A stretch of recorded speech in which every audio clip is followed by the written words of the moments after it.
আমি মুস্তাফিজুর, ছদ্মনাম, বাসা রংপুর বিভাগের গাইবান্ধা জেলার কোনো এক গ্রামে। ঘটনাটি 2019 সালের জুন জুলাই মাসে ঘটে যায়। আমার পরিবার এবং আমার জীবনের সাথে ঘটে যাওয়া এক মর্মান্তিক ঘটনা শেয়ার করলাম। ভালো লাগলে পড়ে শোনানোর অনুরোধ রইল। যে ঘটনার কারণে আমি আমার বাবাকে হারিয়েছি। আমি আমার পরিবারের বড় ছেলে। পরিবার থেকে বাবাকে হারিয়ে যে কতটা ঝড় আমার মাথার উপর দিয়ে গেছে সেটা শুধুমাত্র আমার মনই জানে।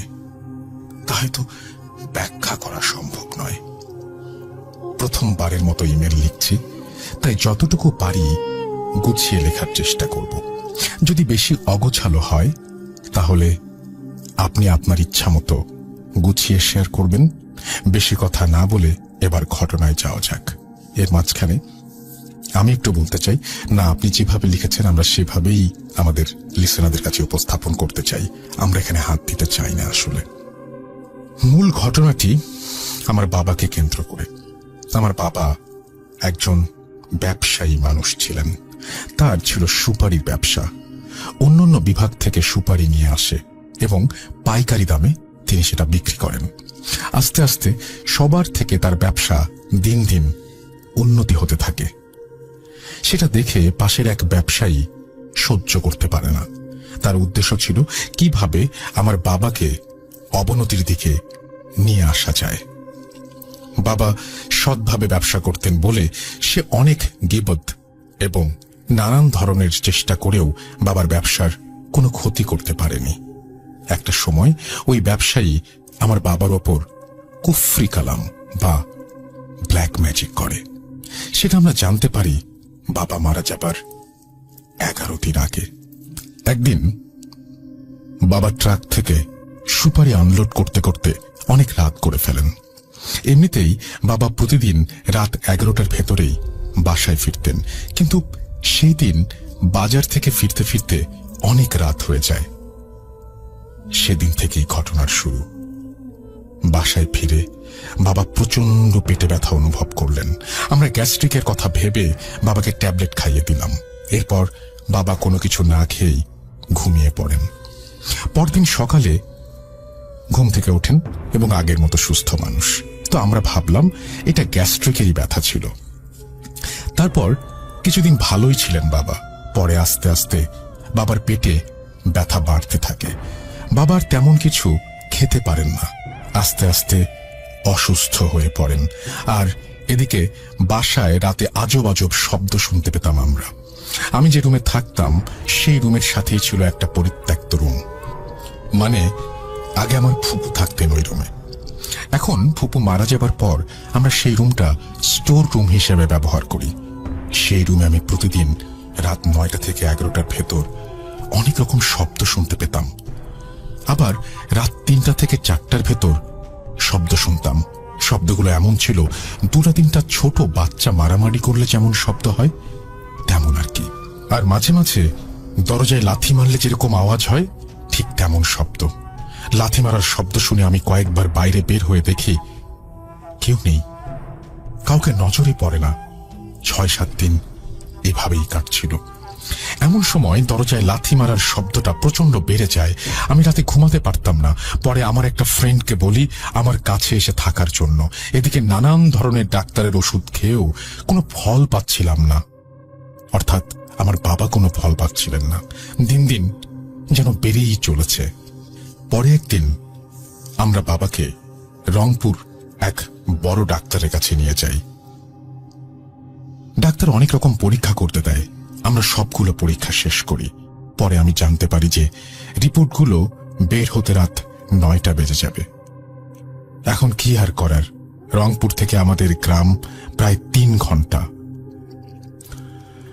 রাত 9টার পর বাড়ি ফেরার বাস পাবো না বলে সন্ধ্যার আগে বাসার উদ্দেশ্যে রওনা দেয় সবাই। পরের দিন সকালে আমি একাই রিপোর্টগুলো নিতে যাই। রিপোর্টগুলি নিয়ে ডাক্তারকে দেখানোর পর ডাক্তার বলল, আপনার বাবার তো তেমন কিছু ধরা পড়েনি, রিপোর্ট তো মাশাআল্লাহ অনেক ভালো। পরে সাধারণ কিছু ঔষধ লিখে দেন আর বলেন আশা করি এগুলো নিয়মিত খাওয়ার পর উনি সুস্থ হয়ে যাবেন ইনশাআল্লাহ। আমি ওষুধগুলো নিয়ে বাসায় ফিরে আসি। রিপোর্টের কথা বলতে সবার মুখে হাসি, যাক বড় কোনো সমস্যা না হয় এটাই ভালো, এবং ডাক্তার এই ওষুধগুলো দিয়েছেন আর বলেছেন এগুলো নিয়মিত খেলেই নাকি বাবা সুস্থ হয়ে যাবেন। এভাবেই 1 মাস যায়, 2 মাস যায়, কিন্তু সুস্থ হওয়ার কোনো নামই নেই। এদিকে বাসায় চলছে আর এক বিপদ। আমরা তো প্রথমে মনে করেছিলাম কেউ হয়তো দুষ্টুমি করে শব্দ করছে, কিন্তু এতদিন তা করার কথা না। মানুষ যদি করে তো 1 বার বা 2 বার করবে, 1 দিন বা 2 দিন করবে। এভাবে যখন 1 সপ্তাহ হয়ে যায় তখন আর বুঝতে বাকি ছিল না যে এটা কোনো মানুষের কাজ না, এটা নিশ্চয়ই কোনো জিনের কাজ। পর এলাকার মসজিদের ইমামকে দিয়ে বাড়ি বন্ধ করে নেই। তারপরও চলতে থাকে, কোনো কাজ হয় না। দিনে দিনে আরো অবনতি হয়ে যায় বাবার। এমন সময় বাবা একেবারে অসুস্থ হয়ে পড়ে।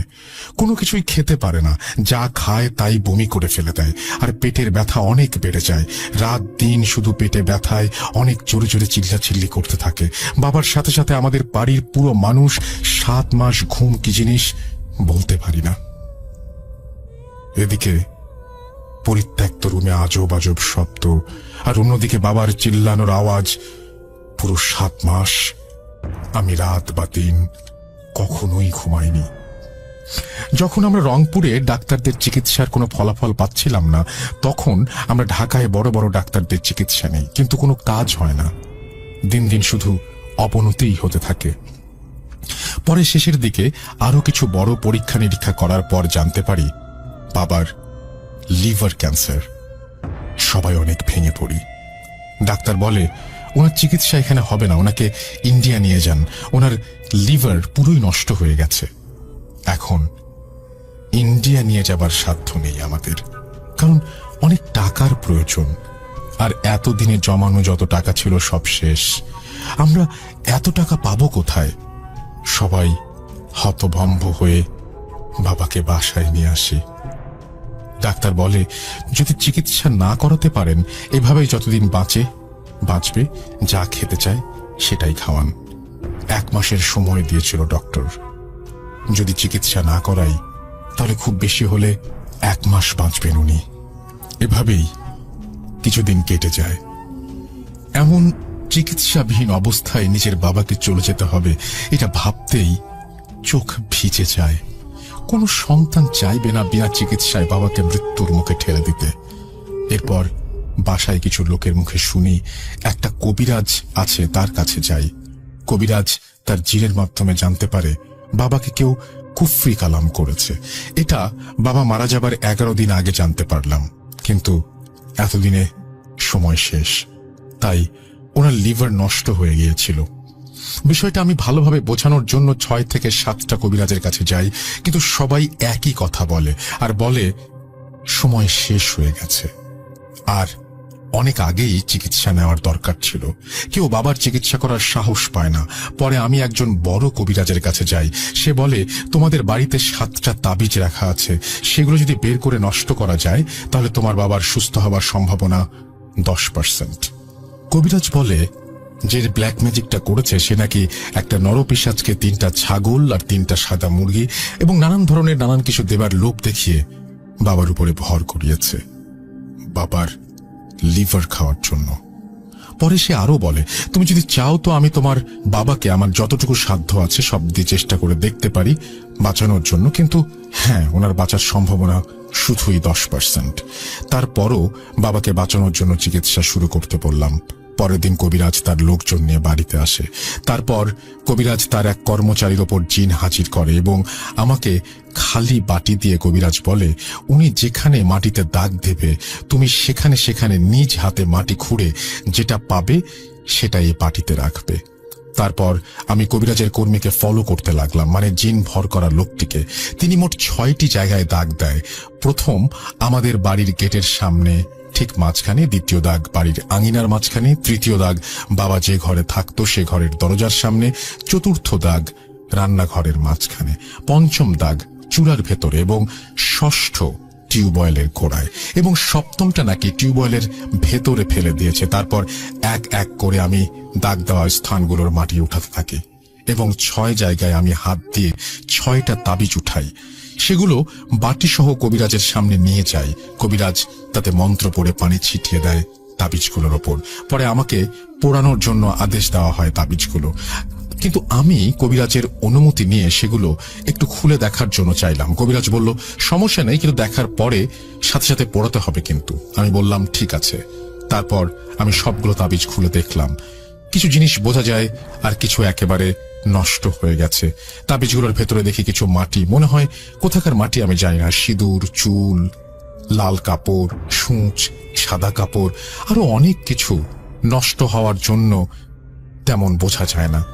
কবিরাজ তার আরো কিছু কাজ সম্পূর্ণ করে চলে যান, আর আমাকে রাতে তার বাসায় যেতে বলেন। সে কিছু তাবিজ দেবে, সেগুলো আমাকে নিয়ে আসতে হবে। কবিরাজের কথা মতো আমি রাত 8টা বাজে তার বাসায় রওনা দিই। আমার বাসা থেকে কবিরাজের বাসায় 1 ঘন্টার পথ। ভাবলাম ফিরতে ফিরতে অনেক রাত হয়ে যাবে। সেটা ভেবে আমার এক ফ্রেন্ডকে ফোন দিয়ে আসতে বলি আমার সাথে যাবার জন্য। পরে আমরা 2 ফ্রেন্ড রওনা দিই কবিরাজের বাসার উদ্দেশ্যে। যাবার সময় খুব ভালোভাবেই কবিরাজের বাসায় যাই। কবিরাজ অনেক প্রকার তাবিজ দেয় 2টা কাঁচের বোতলের ভেতর করে, আর নানান ধরনের জিনিস দেয়। আর আমাকে বলে যে আমি এই জিনিসগুলো যেভাবে আছে এবং যেখানে যেভাবে রাখতে বলবো ঠিক সেভাবেই রাখতে হবে। মনে রেখো, কোনো ভুল যেন না হয়। আমাকে অনেকগুলো নিয়ম শিখিয়ে দেওয়া হয়। যেমন প্রথম যে বোতলটা দেয় সেটা এক নিঃশ্বাসে আঙিনার ঠিক মাঝখানে পুঁতে রাখতে হবে এবং এদিক সেদিক তাকানো যাবে না। আর একটা কাজ যেন আমি একাই করি, কেউ যেন না দেখে। আর একটা বড় রকম তাবিজ দেয়, যেটা নাকি বানানো হয়েছে। আত্মহত্যা করে মরে যাওয়া অবিবাহিত একটা মেয়ের চুল সহ নানান ধরনের জিনিস দিয়ে তৈরি তাবিজ। এই তাবিজটা বাড়ির গেটের সামনে পুঁতে রাখতে হবে। আরো বলে, তুমি মনে হয় এই কাজটা একা করতে পারবে না, কারণ এটা খুব খারাপ তাবিজ। এটা পুঁতে রাখার সময় অনেক বিপদের সামনাসামনি হতে পারো। তাই এটা করার সময় 1জন বা 2জন লোককে সাথে রাখবে, যেন তারা তোমাকে অনেক সাহস দেয়। আর মনে রাখবে, তুমি সহ 3 জনের বেশি যেন কেউ না দেখে, তাহলে এটা কাজ করবে না। কবিরাজের সব নিয়ম কানুন জেনে তাবিজগুলো নিয়ে বাসার উদ্দেশ্যে রওনা দেই। বাসায় আসার সময় মাঝ রাস্তায় শুরু হয় নানান ধরনের অলৌকিক শব্দ। এপাশ ওপাশ থেকে শুনতে পারি যে মেয়ে কণ্ঠের আওয়াজ, আরো অনেক কিছু। কবিরাজ আগেই বলেছিলেন কোনো কিছুতে যেন ভয় না পাই। এগুলোতে কান না দিয়ে আমি বাসায় চলে আসি। যথারীতি কবিরাজের কথা মতো রাত 2:30টার সময় বের হলাম। আমাকে একটা কাজ সম্পূর্ণ করতে হবে। গভীর রাত, সবাই ঘুমে বিভোর। তাবিজটা নিয়ে আমি ঠিক আঙিনার মাঝখানে দাঁড়াই। এরপর আশপাশটা ভালো করে দেখে নিয়ে নিঃশ্বাস বন্ধ করে শাবল দিয়ে এক ধাক্কায় যতটুকু গর্ত হয় ততটুকু গর্তের ভেতরেই তাবিজটাকে পুঁতে দেই। কাজটা সম্পূর্ণ হওয়ার পর পরিবেশটা কেমন যেন হয়ে উঠল। কোনো বাতাস ছিল না। তারপর হঠাৎ করে গাছের পাতাগুলো এমন ভাবে নড়াচড়া শুরু করলো যেন ঝড় উঠেছে।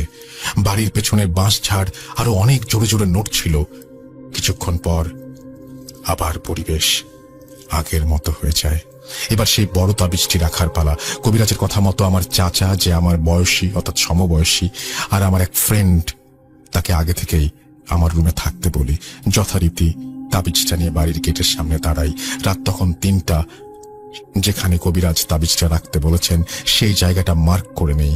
এবার আমার সাথে যে 2জন ছিল ওদেরকে বলি, তোরা আমাকে খেয়াল রাখবি, আশেপাশে নজর রাখবি, যেন কেউ কাজ করার সময় বাধা না দেয়। সবাই রেডি। এবার যেখানেই তাবিজটা রাখার জন্য নিঃশ্বাস বন্ধ করে শাবল দিয়ে মাটিতে আঘাত করছি, ভাবতেও পারিনি যে কিছুক্ষণের মধ্যে এমন ভয়ঙ্কর পরিস্থিতির শিকার হতে হবে। আমার মাথার ভেতর ঝিমঝিম করছে, আর আশেপাশের চারিদিকে এমন তীব্র গতিতে বাতাস শুরু হয়েছে যেন কাল বৈশাখীর ঝড়। নিঃশ্বাস বন্ধ, গর্ত করা শেষ। এবার যেই না তাবিজটা রাখতে যাব ঠিক তখনই শুরু হয় সেই নরপিশাচ আর যেই মেয়েটার মাথার চুল দিয়ে বানানো তাবিজ, সেই 2জনের চিৎকারের আওয়াজ। পিশাচের ভাঙা ভাঙা কণ্ঠ আর আত্মহত্যা করা মেয়েটির কণ্ঠ।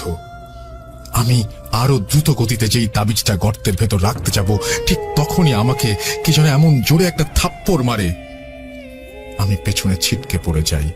তারপরও নিঃশ্বাস বন্ধ থাকা অবস্থায় বাবাকে বাঁচানোর তীব্র চেষ্টা করি। গর্তের ভেতর তাবিজটা কোনো রকমে মাটি চাপা দিই। তারপর আস্তে পরিবেশটা আগের মতো হয়ে যায়। পরে সারা রাত আর কোনো শব্দ শুনতে পাইনি, একদম স্বাভাবিক রাতের মতোই কেটে যায়। পরদিন কবিরাজ আসে আমাদের বাসায়। সে সরিষা ছিটিয়ে দেয়, পরে তার কর্মীর ওপর জিন হাজির করে। তার কাছ থেকে আমরা জানতে পারি আমাদের কাজ সম্পূর্ণ হয়েছে। এখন একমাত্র আল্লাহ যদি ওনার হায়াত দিয়ে থাকেন তাহলে উনি সুস্থ হবেন। কথা বলে কবিরাজ চলে যান। এমনিতেই কারো চোখে ঘুম নেই। সেদিন রাতে কেন জানি বাবা ব্যথায় আর চিল্লান না, স্বাভাবিক মানুষের মতো ঘুমান। কতদিন ঘুমাই না বিছানায়, যেই না শুয়েছি কখন জানি ঘুমিয়ে পড়েছি, বুঝতেই পারিনি। আর তখনই আমি অনেক খারাপ একটা স্বপ্ন দেখি। স্বপ্নে দেখি অনেক রাত আমাদের বাসায় মহিলা পুরুষ উভয়েই অনেক মানুষ জমা হয়েছে। মানুষগুলোর ভেতরে আমি কাউকে চিনি না, কারো মুখটা ভালোভাবে বোঝা যায় না, এবং মানুষগুলো কেউ কারোর সাথে কথা বলে না, শুধু এদিক ওদিক ঘোরাফেরা করছে।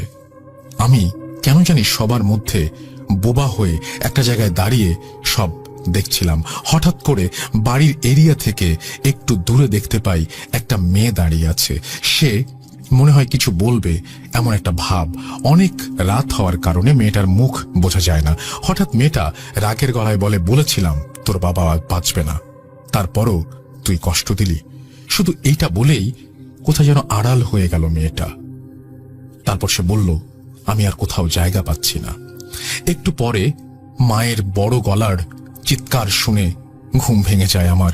আমি জলদি বাবার রুমে যাই, দেখি বাবা কেমন যেন করছে আর হাতের ইশারায় কি যেন দেখাচ্ছে। আমরা সেটা কেউ বুঝতে পারছি না।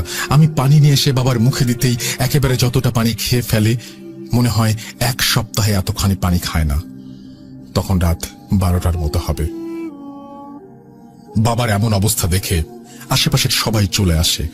বাবা শুধু আমাকে ইশারায় বলছে আমি যেন তাকে কোলে নিই। তখন আমি তাকে বুকের মাঝে জড়িয়ে ধরি আর বারবার মায়ের কাছে পানি চাইতে থাকে বাবা। বাবার এমন অবস্থা দেখে আমি আমার ছোট ভাই আর ফুপুকে সবার কাছে ফোন দিতে বলি। আমার আর বুঝতে বাকি ছিল না যে বাবা আর আমাদের মাঝে থাকবে না। এভাবেই 2 ঘন্টা কেটে যায়। সবাই চলে আসে।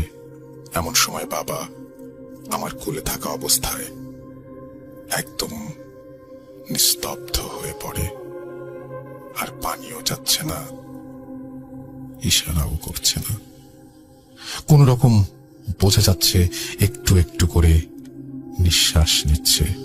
এমন সময় ফুপু হঠাৎ বলে ওঠে, দেখো তো তোমার বাবার শরীরে কোনো তাবিজ আছে কিনা। আমি বললাম, হ্যাঁ একটা তো আছে, কবিরাজ দিয়েছিলেন। ফুপু বলল, তাড়াতাড়ি তাবিজটা কেটে ফেলো, এই জন্যই এতক্ষণ কষ্ট করছে। আমি যখনই তাবিজটা কেটে দিলাম, ঠিক তার 1 মিনিট পর বাবা নিঃশ্বাস নেয় না। রাত তখন 2:30 মতো।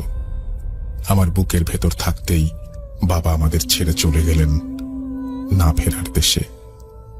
যখনই কনফার্ম হলাম যে বাবা বেঁচে নেই, তখনই সবাই একসঙ্গে কান্না শুরু করে, আর আমার চোখ যেন অন্ধকার হয়ে আসছে। কিছুই দেখতে পাচ্ছি না। কখন জানি সেন্স হারিয়ে ফেলি। তারপর আর কিছু মনে নেই। পরে আমার সেন্স ফিরে আসে ফজরের আজানের একটু আগে। আমি দেখি আমার ফ্রেন্ড আমার মাথায় পানি দিচ্ছে। সকাল হতে না হতেই বাবাকে দাফন করার জন্য সবকিছু রেডি। আমার আত্মীয় স্বজনরা এবং পরিবারের সবাই শুধু কান্না করছিল, ভীষণভাবে ভেঙে পড়ছিল সবাই। সকাল 9টায় বাবার জানাজার নামাজ শেষ হয়। এত কম বয়সে নিজের কাঁধে করে বাবাকে কবরে নিয়ে যাচ্ছি, এটা ভাবতেই বুকটা কেমন যেন ফেটে যাচ্ছে। কান্না করতে করতে একটা সময় আমার মুখ দিয়ে আওয়াজ বের হচ্ছিল না, শুধু চোখ দিয়ে পানি পুরো শরীর ভিজিয়ে দিচ্ছিল। তখন যে কষ্ট বুক ফেটে যাচ্ছিল সেটা সেই বুঝবে যে বাবার লাশ কাঁধে নিয়েছে। বাবার দাফন কাজ সম্পূর্ণ করে সবাই দোয়া করে বাসায় চলে আসি। পরে আস্তে আস্তে সব স্বাভাবিক হয়ে যায়। এভাবেই দেখতে দেখতে 3 দিন হয়ে গেল। 11 দিনের খতম হয়ে যায়, 40 দিনের খতম হয়ে যায়। সবাই একটু স্বাভাবিক। আর এদিকে পরিবারের অভাব দেখা দেয়। মাত্র 19 বছর বয়সে পরিবারের হাল ধরতে হয় আমার।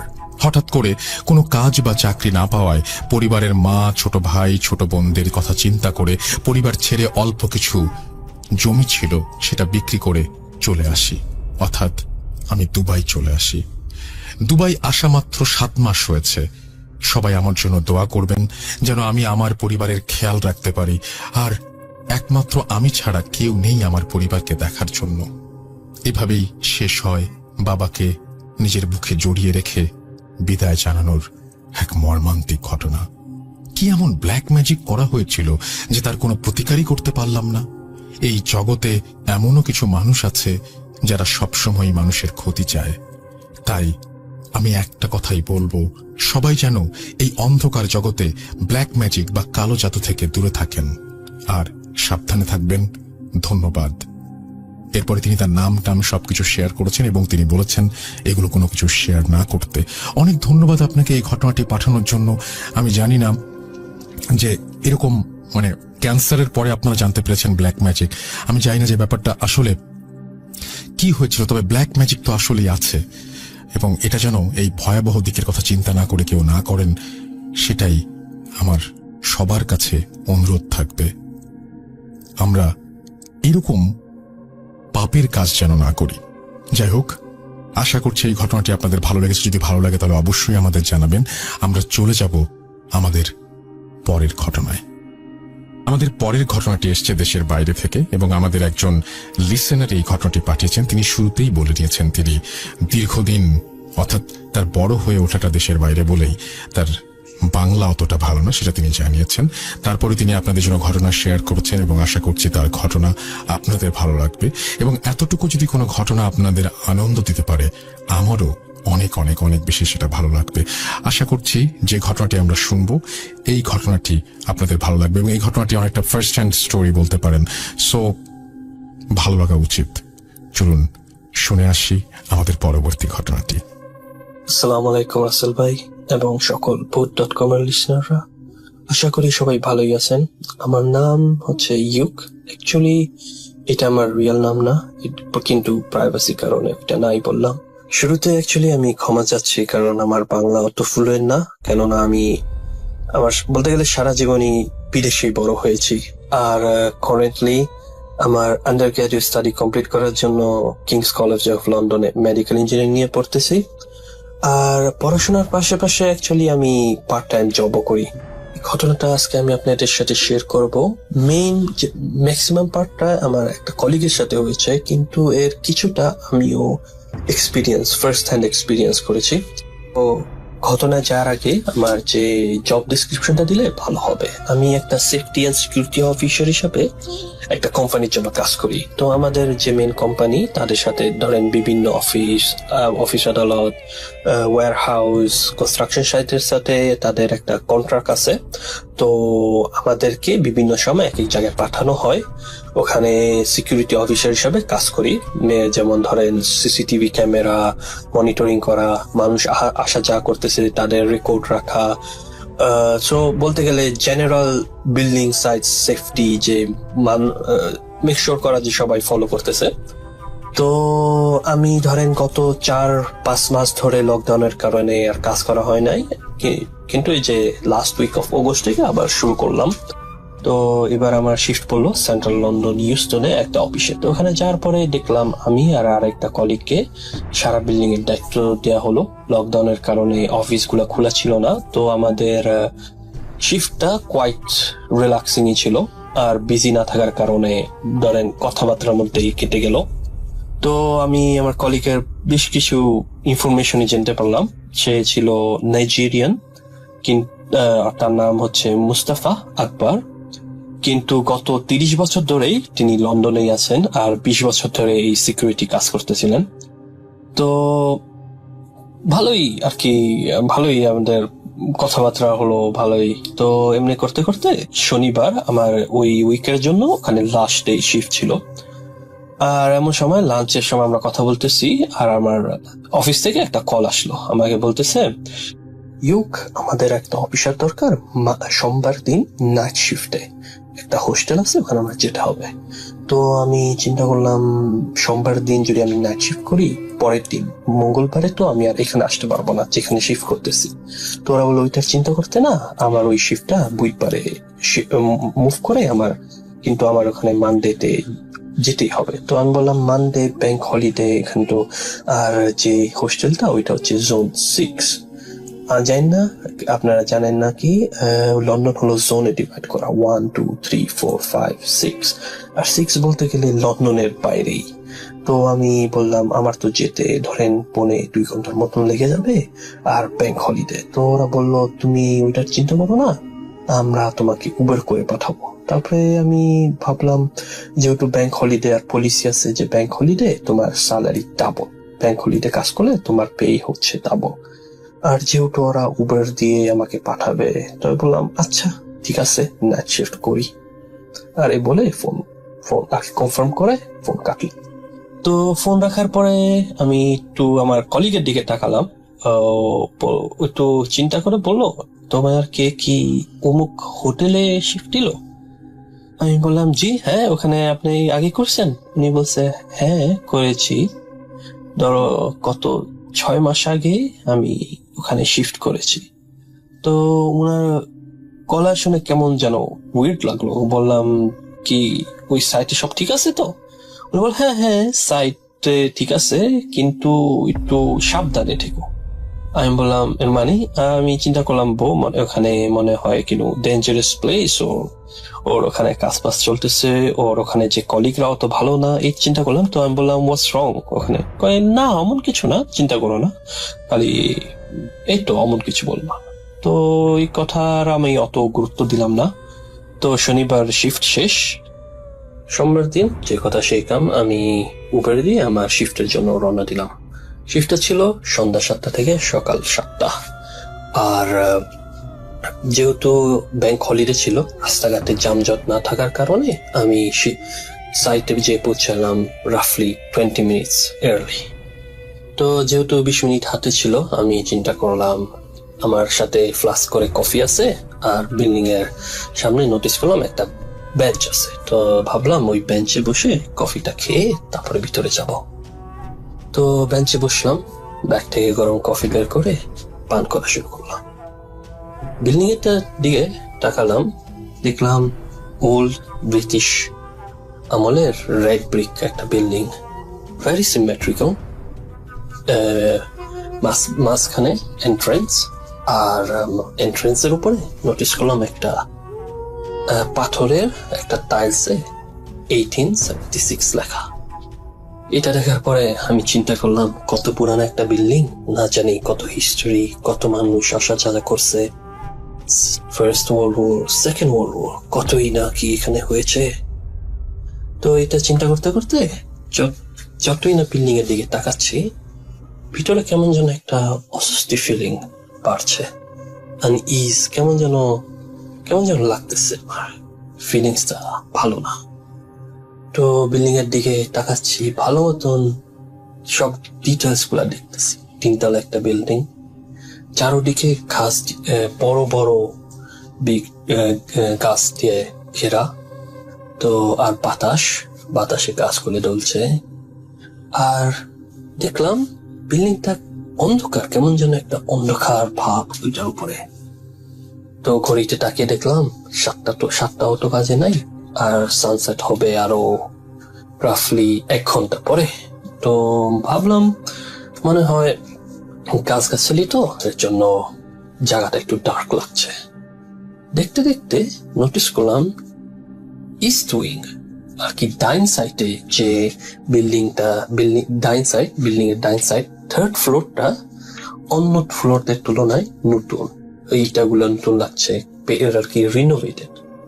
তো চিন্তা করলাম ওখানে মানে রিনোভেশন চলতেছে, আমার একটা বলছিল রিনোভেশন কাজ, কোন কাজ, হোস্টেলটা খালি, এখন সিকিউরিটি অফিসাররা ছাড়া আর কেউ নাই। তো এটা চিন্তা করলাম। তো দেখলাম প্রায় 7টা বেজে গেছে। তো ভিতরে রওনা দিলাম। ভিতরে যাওয়ার পরে ডিউটি ম্যানেজারের সাথে পরিচয় হলো। তিনি বাঙালি একটা আঙ্কেল। তো আমরা মোট ছিলাম 4 জন, আমি আর একটা কলিগ, ডিউটি ম্যানেজার আর তার অ্যাসিস্ট্যান্ট। তো আমাদেরকে শিফটটা বুঝিয়ে দিল। আমাদের কাজ বেশি না, প্রত্যেক 45 মিনিট পর পরে একটা পেট্রোল দিতে হবে।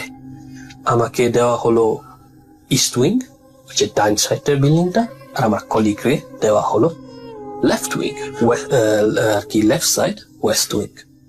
তো আমাদের কাজ ছিল সিম্পল, পেট্রোল করা, প্রত্যেক 45 মিনিট পর পর প্রত্যেকটা ফ্লোরে হাইটে দেখা সব ঠিক আছে নাকি, জানলা দরজা সেন্সর গুলা কাম করতেছে নি।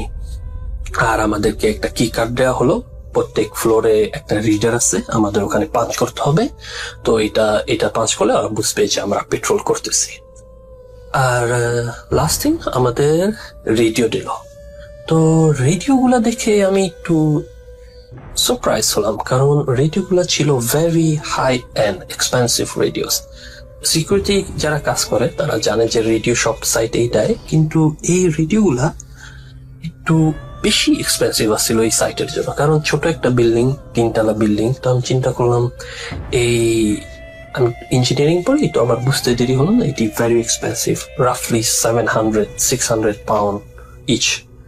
তো আমি চিন্তা করলাম 10 কিলোমিটার রেডিয়াসের এই রেডিও গুলোই কিসের জন্যই না দরকার এত ছোট বিল্ডিং এর জন্য। তো আমি একটা কমেন্ট করলাম, wow this are great heavy duty radios. তো এই বাঙালি যে সুপারভাইজার আমার বললো ইয়েস, হ্যাঁ, কারণ আমার অন্যগুলো রেডিও ইউজ করলে এই সাইটে বেশি ভালো কাম করে না, তো ডিস্টার্ব দেয়, তো আমাদের এটি ইউজ করতে হবে। তো আমি একটু চিন্তা করলাম, ওকে ঠিক আছে, দ্যাটস কুল। তো আমি রেডিও নিলাম, কি কার্ড নিলাম, আর আমার ইস্ট উইং এর জন্য, বিল্ডিং এর যে ডাইন সাইডের জন্য রওনা দিলাম। লম্বা একটা করিডোরের ডাইনে বামে রুম, আর করিডোরের শেষে সিঁড়ি, আর সিঁড়ির পাশেই স্টায়ার্স এর পাশে একটা টেবিল চেয়ার বসানো, আর ওখানে আমি আর কি ওইটাই আমার ওখানে বসে আমি শিফটটা করব। তো টেবিলে আমার ব্যাগ রাখলাম, কফি রাখলাম, আর আমার শিফট শুরু করলাম। শিফটটা ভালোই যাচ্ছিল, প্রত্যেক 45 মিনিট পর পর আমি পেট্রোল দিতেছিলাম, আর কাজটা কোয়াইট ইজি, কোনো রিল্যাক্সিং, কোনো অত টেনশন নাই, খালি যাব, কাজ পাঞ্চ করবো, এসে পড়বো।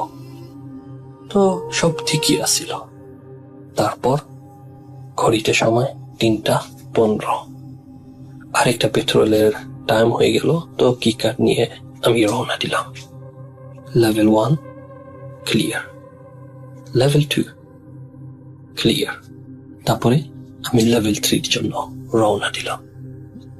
লেভেল 3-তে এবার আসার পরে কেমন যেন একটা অনুভূতি হলো, ওই যে বাইরে বসে যে বিল্ডিং এর দিকে তাকিয়ে তাকিয়ে আমার ভিতরে কেমন একটা ডিপ্রেশন, স্যাডনেস, আনহ্যাপিনেস ফিলিংটা আবার এসে পড়লো।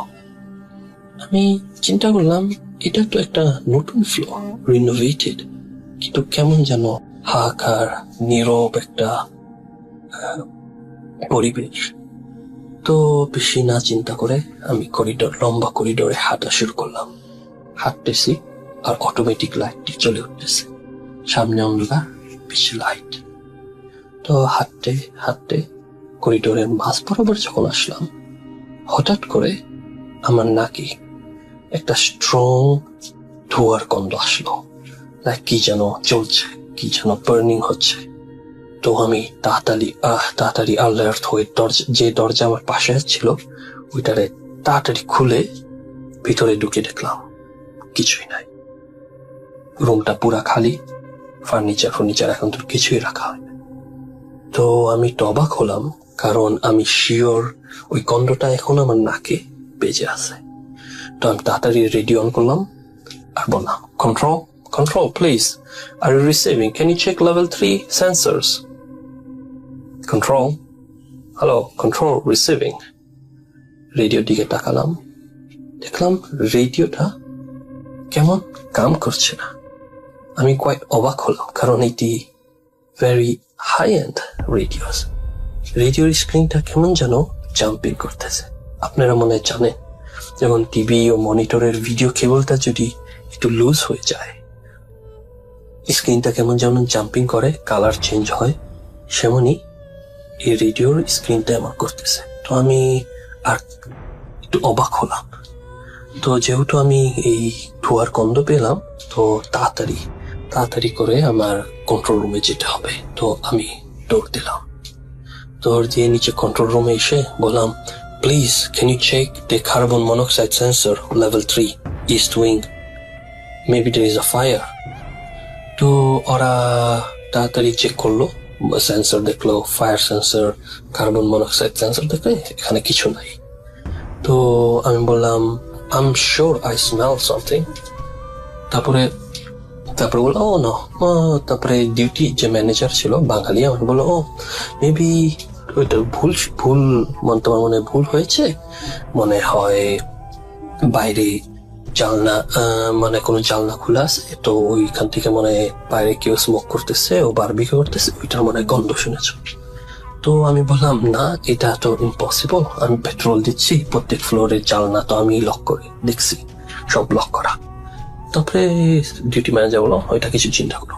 তারপরে আমি আমার রেডিওটা দেখালাম, বললাম দেখো আমার রেডিওটা কিন্তু কাম করছে না। তারপরে ওই যে অ্যাসিস্ট্যান্ট আর ডিউটি ম্যানেজার একে অপর আর কি ঠাকালো। আমি চিন্তা করলাম ও ওরা কি আবার মনে করবে নি আমি আবার এই রেডিওটা ভাঙছি নাকি। তারপরে একটু পরে ম্যানেজার আমার দিকে তাকিয়ে বলে ডোন্ট ওয়ারি অ্যাবাউট ইট, মনে হয় তোমাকে একটা ফল্টি রেডিও দেওয়া হচ্ছে, নাও এইটা আরেকটা নিয়ে যাও। আর শোনো, তোমার ওই লেভেল 3টা পেট্রোল করা আজকে আর দরকার নাই, ওইটা তো খালি আছে, ওইটা নয় বাতি দাও পেট্রোল থেকে, লেভেল 1 আর 2 করে এইটাই ঠিক আছে। এই কথাটা শোনার পরে আমার ভিতরে কেমন যেন একটু খটকা লাগলো, কারণ আমি তো প্যারানরমাল আর এইসবের সাথে একটু পরিচিত। তো আমার বুঝতে দেরি হলো না যে something must be wrong here, এখানে কিছু একটা হচ্ছে, কিছু একটা আছে। আর আকবর ভাইয়ের কথাটা মনে পড়লো, ওই যে আমার নাইজেরিয়ান কলিগ যে আমারে বলছিল বি কেয়ারফুল। তো আমি চিন্তা করলাম আজকের মতো শিফটটা শেষ করে পরশু আকবর ভাইয়ের থেকেই পুরো ঘটনাটা জেনে নিব। আমরা চলে যাব আমাদের পরবর্তী ঘটনায়। আশা করছি এই ঘটনাটিও আপনাদের অনেক অনেক আনন্দ দেবে। পুরোটা সময় আশা করছি আমাদের সঙ্গে থাকবেন। হ্যালো লিসনার্স, আমি অরিজিৎ বিশ্বাস। আমি ইন্ডিয়ার ওয়েস্ট বেঙ্গলের ছোট্ট একটি জেলা দক্ষিণ দিনাজপুরের ছোট্ট একটি শহর গঙ্গারামপুরে থাকি। ভূত.com পরিবার এবং রাসেল ভাই, আশা করি সকলেই ভালো আছেন। এবার চলে আসি আজকের যে ঘটনার কথা বলবো সেই ব্যাপারে। ঘটনাটি ঘটেছিল আমার শাশুড়ি মায়ের সাথে, আর তাও প্রায় 35-40 বছর আগের ঘটনা এটি। শাশুড়ি মায়ের কাছে আমি যেভাবে শুনেছি সেটা আমি নিজের ভাষায় বলছি। আমার শাশুড়ি মা প্রথমবার যখন প্রেগনেন্ট ছিলেন তখনকার ঘটনা এটি, এবং এই ঘটনাটি ঘটে বালুরঘাট হসপিটালে। বালুরঘাট হসপিটাল মানে আমাদের জেলার যেটা সদর শহর, সেই শহরের যে সদর হসপিটাল সেখানকার ঘটনা এটি। আমার শাশুড়ি মা তখন 6 বা 7 মাসের প্রেগনেন্ট, এবং কিছু শারীরিক জটিলতার কারণে তাকে হসপিটালে অ্যাডমিট করাতে হয়। সে সময় চিকিৎসা ব্যবস্থা বা হসপিটালের চেহারা আজকের মতো এতটা ভালো ছিল না। যথারীতি বেশ কয়েকদিন আমার শাশুড়ি মাকে হসপিটালে থাকতে হয়। এখনকার দিনের মতোই ওই সময়ও রুটিন মাফিক ব্রেকফাস্ট, দুপুরের মিল এবং রাতের ডিনার নির্দিষ্ট সময়ে দেওয়া হতো, এবং পেশেন্ট পার্টির সাথে যারা থাকতো আর কি, মানে পেশেন্টের সাথে যারা থাকতো তাদের মধ্যে কেউ গিয়ে সেই খাবারটা নিয়ে এসে পেশেন্টকে খাওয়াতেন। সেরকম ভাবেই দিন চলছিল আর কি। এর মধ্যে যখন আমার শাশুড়ি মা কিছুটা সুস্থ হয়ে ওঠেন তখন নিজে গিয়েই খাবার আনতে শুরু করেন। হসপিটালের যে ম্যাটারনিটি ওয়ার্ডে তিনি থাকতেন সেখান থেকে একটি প্যাসেজের মধ্যে দিয়ে যাওয়া আসা করতে হতো। একদিন আমার শাশুড়ি মা ওই পথ দিয়ে যখন যাচ্ছিলেন তখন একজন মহিলাকে তিনি সেখানে দেখতে পান। কিছুটা পাগলের মতো তার আচরণ, গায়ের কাপড় চোপড়ও বেশ ময়লা, এবং সেই মহিলা একাই ওই প্যাসেজের এক কোণায় পড়ে থাকতেন এবং ফুপিয়ে ফুপিয়ে কাঁদতেন। কেউ ওই রাস্তা দিয়ে হেঁটে গেলেই তার কাছে খাবার টাবার চাইতেন। সেরকম ভাবেই আমার শাশুড়ি মায়ের কাছেও ওই মহিলা খাবার চায়। সে সময় আমার শাশুড়ি মায়ের কাছে খাবার না থাকায় তিনি নিজের ওয়ার্ডে এসে বেডের পাশে রাখা কিছুটা দুধ এবং বাড়ি থেকে নিয়ে যাওয়া খই মিশিয়ে একটি পাত্রে করে ওই মহিলাকে খেতে দিয়ে আসেন। যাই হোক, পরে ওয়ার্ডের অন্যান্য পেশেন্টদের কাছে আমার শাশুড়ি মা ওই মহিলার ব্যাপারে যখন জিজ্ঞেস করেন তখন তারা বলেন যে ওই মহিলা নাকি নিজের বাচ্চা নষ্ট করতে চেয়েছিলেন এবং তার জন্য কিছু গাছের শেকড় বাকড় খেয়েছিলেন এবং তারপর থেকে তিনি প্রচন্ড অসুস্থ। আর হসপিটালের ডাক্তার, নার্স তারা কোনো রকম তার দায়িত্ব নিতে চাননি। এমনকি তার যে হাজবেন্ড সেও তাকে ওখানে রেখে চলে যায় এবং তারপর থেকে তার আর কোনো খোঁজ খবর পাওয়া যায়নি, সে নিতেও আসেনি তাকে। যাই হোক, তখন থেকেই ওই মহিলাটি নাকি ওই হসপিটালের ওই প্যাসেজেই পড়ে থাকে, কেউ খেতে দিলে খায়, না হলে সারাদিন ধরে কান্নাকাটি করে শুয়ে থাকে। তো এসব শুনে আমার শাশুড়ি মা বেশ কষ্ট পান এবং এরপরে বেশ কয়েকদিন এভাবেই তাকে মাঝে মধ্যে খাবার টাবার দিয়ে আসতেন। এবার আসি মূল ঘটনায়। বেশ কিছুদিন পর আমার শাশুড়ি মা আবারও ওই মহিলাকে দুধ আর খই দিয়ে আসেন এবং তারপর ওয়ার্ডে এসে নিজের বেডে শুয়ে পড়ে। সেদিন রাতের দিকে আমার শাশুড়ি মায়ের চোখ হঠাৎ নিজের বেডের উল্টো দিকে যে ভেন্টিলেটর ছিল তার পাশে যে একটি কাঁচের জানালা ছিল সেখানে যায় এবং তিনি খেয়াল করেন যে ওই মহিলা কাঁচের মধ্যে মুখটা চেপে তার দিকে তাকিয়ে অদ্ভুত কিছু মুখভঙ্গি করছে। তখন আমার শাশুড়ি মা এতে বেশ ভয় পেয়ে যান এবং উনি হাত দিয়ে ওই মহিলাকে ওখান থেকে চলে যেতে বলেন। ইন দ্য মিন টাইম পাশের বেডে একজন বয়স্ক মহিলা অ্যাডমিট ছিলেন। তিনি আমার শাশুড়ি মাকে জিজ্ঞেস করেন, তুমি কার সাথে কথা বলছো জানালার দিকে তাকিয়ে? তখন আমার শাশুড়ি মা নর্মালি ওই বয়স্ক মহিলাকে জানান যে ওই পাগলি মহিলাটি কাঁচের জানালায় মুখ দিয়ে আমাকে ডাকছে, ওকেই যেতে বলছি। এটা শোনার সাথে সাথে ওই বয়স্ক মহিলা আমার শাশুড়ি মাকে বলেন যে তুমি আমার বেডে একটু এসো তো, আমার শরীরটা ভালো লাগছে না। তো আমার শাশুড়ি মা তখন উঠে গিয়ে ওই পাশের বেডের মহিলার কাছে যান এবং তখন ওই বয়স্ক মহিলা আমার শাশুড়ি মাকে জিজ্ঞেস করেন, তুমি কি কিছু জানো না? আমার শাশুড়ি মা তখন বলেন যে কোন ব্যাপারে? ওই মহিলা তখন বলেন যে আজ বিকেল নাগাদ ওই পাগলি মহিলাটি মারা গেছে, মরার সময় খুব চিৎকার করে নাকি জল চাইছিল। তো এটা শোনার সাথে সাথে আমার শাশুড়ি মা বুঝতে পারেন যে এটা প্যারানর্মাল কিছু একটা ঘটছে এবং তিনি এতটাই ভয় পেয়ে যান যে তার প্রচন্ড বমি হতে শুরু করে। আমার শাশুড়ি মায়ের কথায় উনি পরে আমাকে যেভাবে বলেছেন যে সেদিন উনি খুব সামান্য পরিমাণে দুধ খেয়েছিলেন, কিন্তু যে পরিমাণে তার বমি হচ্ছিল এবং বমির সাথে শুধু দুধ বেরোচ্ছিল সেটা অস্বাভাবিক একটা পরিমাণ এবং তিনি প্রচন্ড অসুস্থ বোধ করেন। আমার শাশুড়ি মায়ের তখন মনে হতে থাকে যে তিনি দুপুরে যে পরিমাণ দুধটা ওই পাগলি মহিলাকে খেতে দিয়েছিলেন সেটাই এখন তার মুখ দিয়ে বেরোচ্ছে। আর যেহেতু ওই মহিলাকে তিনি শুধু দুধ আর খই দিয়ে এসেছিলেন কিন্তু জল দিতে ভুলে গেছিলেন, তাই মারা যাওয়ার পরেও হয়তো তার আত্মা জল চাইতে তার কাছে এসছে। যাই হোক, এই ঘটনা এখানে শেষ হয় না। এই প্রচন্ড শকে আমার শাশুড়ি মায়ের মিসক্যারেজ হয় এবং তার গর্ভের বাচ্চাটি নষ্ট হয়। এখানেও ঘটনা শেষ নয়। আমার শাশুড়ি মা আজও টিল ডেট কোনো একা ঘরে থাকলে ওই মুখটাই নাকি তার দিকে অপলক চেয়ে থাকে এবং সেটা যে কোনো জায়গায়, যে কোনো শহরে, যে কোনো বাড়িতে ঘটে। এই ধরনের ঘটনাটা রিপিট হয়। একা ঘরে থাকলেই বেশ রাতের দিকে আমার শাশুড়ি মা ওই মুখটা দেখতে পান এবং একইভাবে কাঁচের মধ্যে বা জানলা দিয়ে উঁকি মেরে তার দিকে তাকিয়ে থাকে ওই মুখটি এবং হাত পা নাড়িয়ে কিছু বলতে চায় এবং সাথে ওই ফুপিয়ে ফুপিয়ে কান্নার আওয়াজটা হয় আর কি। তাই এখন আমার শাশুড়ি মা কোনো মতেই কোথাও কোনো হোটেল বা রিলেটিভের বাড়িতে গিয়ে কখনোই একা ঘরে থাকতে পারেন না।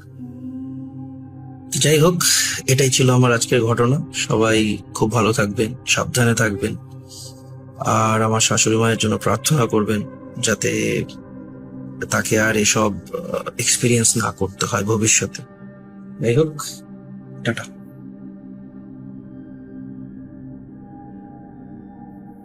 Spirit, be here with me. এখন যেটা করব সেটা হচ্ছে আর কোনো কথা না বলে সরাসরি চলে যাব আফনান ভাইয়ের ঘটনায়। আশা করছি ঘটনাটি আপনাদের অনেক আনন্দ দেবে। চলুন শুনে আসি সেই ঘটনাটি, যেখানে আফনান ভাইয়ের সঙ্গে আছেন হেমন্ত দা ফ্রম রাজবাড়ী। আসসালামু আলাইকুম। ভূত.com এর সকল লিসেনার্সদেরকে জানাচ্ছি শুভেচ্ছা। আমি আফনান। আপনাদের কাছে এই মুহূর্তে আমি চমৎকার একটি স্টোরি শেয়ার করব। কি অবাক হচ্ছেন? আমি বলবো না লিসেনার্স, এবার আমি বলবো না, আমার মুখ দিয়ে বলবো না, এবার যার সঙ্গে ঘটেছে উনি নিজেই ঘটনাটি শেয়ার করবেন। বাট আমি ওনার সাথে আছি। আপনারা এর আগেও দেখেছেন যে আমরা ফেসবুক লাইভে এসেছিলাম, সেখানে লোকোশেডের পুরো এরিয়াটা আমি আপনাদেরকে দেখিয়েছিলাম, অনেক হন্টেড একটি জায়গা। এই মুহূর্তে আমি যেখানে বসে আছি এই রেকর্ডিংটা করার সময়, এখন কিন্তু রাতের বেলা, এবং সেই লোকোশেডের কাছে আমি বসে আছি, একদম রেলের পাশে, এবং যে দাদার সঙ্গে ঘটনাটি ঘটেছে তাকে নিয়ে আমি আর তিনি বসে আছি। দাদার মুখ থেকেই আপনারা তার ঘটনাটি শুনবেন। তবে জায়গাটি আমি বলে দিচ্ছি, একটি জায়গা শুধু বলতে পারবো না, সেটা আমি বলে দেব যে কোন জায়গাটা আমি বলতে পারছি না। এটি রাজবাড়ী জেলার বিনোদপুর এরিয়ায় ঘটে যাওয়া ঘটনা, এবং বিনোদপুর এরিয়া একটি পল্লী আছে, এটাকে বলে বিবেকানন্দ পল্লী। এই বিবেকানন্দ পল্লীরই একজন দাদার সঙ্গে ঘটনাটি ঘটেছে। দাদা কালচারাল বিভিন্ন বিষয় সহ সোশ্যাল মিডিয়াতে অত্যন্ত পরিচিত একটি মুখ, যার কারণে উনি ওনার নামটি বলতে নিষেধ করেছেন। জাস্ট ওনার নাম না বলার শর্তে উনি গল্পটি আমাদের কাছে শেয়ার করতে চেয়েছেন। তবে এতটুকু বলবো লিসেনার্স, আমরা এই এলাকায় একজন বিশেষ ব্যক্তির আমি ভিডিও ইন্টারভিউ নিয়েছিলাম, ইতোমধ্যে তার ছবিও আপনারা দেখেছেন, বিপ্লব দা। বেসিক্যালি বিপ্লব দার কাছ থেকেই ঘটনাটি সূত্রপাত বলতে মানে তার মাধ্যম দিয়েই আমরা এই দাদার সন্ধান পাই, ওনারই আত্মীয়। তো তারপরে ওনার সঙ্গে যোগাযোগ করার পর বেশ অনেক কাঠখড় পোহানোর পর দাদাকে পেয়েছি তার গল্পটি শেয়ার করার জন্য। তা লিসেনার্স, আর কথা নয়, সরাসরি দাদার সঙ্গে কথা বলবো। দাদা কেমন আছেন? জি দাদা, ভালো আছি। দাদা, একটি ঘটনা আপনি আমাদের সঙ্গে শেয়ার করার কথা বলেছিলেন, যেটি অনেকদিন আপনার ছোটবেলা থেকেই, যেটা মানে সূত্রপাত। হ্যাঁ দাদা, এই ঘটনাটি একদম শুরু থেকে এখন পর্যন্ত যেটা হচ্ছে সেটা আপনি যদি আমাদের লিসেনার্সদেরকে একটু বলেন। জি অবশ্যই। আসলে ঘটনা আমার আজ থেকে 12-13 বছর আগের ঘটে যাওয়ার ঘটনা। আমি রীতিমতো তখন ছোট, তখন আমার বয়স 14-15 বছর বয়স। তো ঘটনাটা ঠিক আমার বাসার সামনেই ঘটে যাওয়া। একদিন সকাল 10টা নাগাদ এক মহিলা তার বাচ্চাকে নিয়ে হসপিটালে যাওয়ার উদ্দেশ্যে, বাচ্চাটা খুবই অসুস্থ, তিনি আমার বাসার সামনের দিকে যাচ্ছিলেন রিক্সা করে। ঠিক আমার বাসার সামনে এসেই বাচ্চাটা খুব অসুস্থ হয়ে পড়ে। অসুস্থ হয়ে পড়লে, বাচ্চাটা খুব অসুস্থ বোধ করলে, তার আম্মুর রিক্সাদার আমার বাসার সামনে থেকে আমার আম্মুকে ডেকে, মানে আম্মু ঠিক ওইখানেই দাঁড়িয়ে ছিল দরজার সামনে, তো আম্মুকে ডেকে বলে যে আমাকে একটু পানি দেবেন, আমার বাচ্চাকে একটু পান করবো। তো আমি ওইখানে দাঁড়ানো, ওইখানে আরো 2-1 দাঁড়ানো ছিল। তখন আম্মু দৌড়ে গিয়ে টেবিল থেকে পানি নিয়ে এসে দেখে যে বাচ্চা মারা যায়। বাচ্চা মারা গেলে ওনার আম্মু খুব কান্নাকাটি করে। আমি ওখানে দাঁড়ায় থাকা অবস্থা, তো বাচ্চা মরে যাওয়াটা দেখে আমিও ওইখানে খুব আবেগী হয়ে পড়ি। খুব মানে আমি খুব ডিপলি ভাবে ওই বাচ্চার দিকে তাকিয়ে থাকি। মানে আপনার চোখের সামনে কিন্তু মারা গেল? হ্যাঁ, আমার চোখের সামনেই মারা গেছে। তো আমি বাচ্চার দিকে একভাবে তাকিয়ে থাকি, আমার ভিতরে কেমন জানি একটা কাজ করে, কেমন জানি এক ধরনের খুব আবেগী কাজ করে, যার জন্য আমি ওইখান থেকে আর সরে যেতে পারিনি। ওইখানে আম্মু তখন এসে কান্নাকাটি শুরু করে দেয় যে কি ব্যাপার, আমি কিভাবে কেমন কি হয়ে গেল আর কি। যে উনি নিজে পানিটা এগিয়ে দিলেন, কিন্তু আসলে সেটা আর ওই বাচ্চার ভাগ্যে জুটলো না। এটা কিন্তু যে কারো ক্ষেত্রেই একটা মনে একটা ইয়ে যে আমি মানে এত কষ্ট করে আমার চোখের সামনে মারা গেল, আমি পানি আগাই দিলাম, অথচ বাচ্চাটা সেটা খেতেও পারলো না বা মারা গেল। আসলেই কিন্তু একটা pathetic একটা- আমু সেটাই ভাবছিল যে আমি কি পানি নিয়ে আসতে কি লেট করে ফেললাম, বা পানিটা সময় মতো না পাওয়া দেখি বাচ্চাটা মারা গেল, মানে এরকম অনেক অনেক চিন্তা ভাবনা আমু হয়ে যায়। আম্মু কান্নাকাটি করে ও, আর তার মাকে তো সামলানোই যাচ্ছিল না, খুব মানে কান্নাকাটি করে পাগল হয়ে গেছিল। তো লোকজনে সবাই বোঝাই টোঝাই, দেখা যাচ্ছে ওই ওই বাচ্চার মা রীতিমতো অজ্ঞান হয়ে পড়ে কান্নাকাটি করতে করতে। তখন সবাই আবার তার মাথায় জল টল দিয়ে তাকে সুস্থ করে দেন। আমাদের এখান থেকে দুই ইয়াং ছেলে এই মহিলাটাকে রিক্সা করে বাচ্চা সহ তাকে বাসায় পৌঁছে দিয়ে আসে।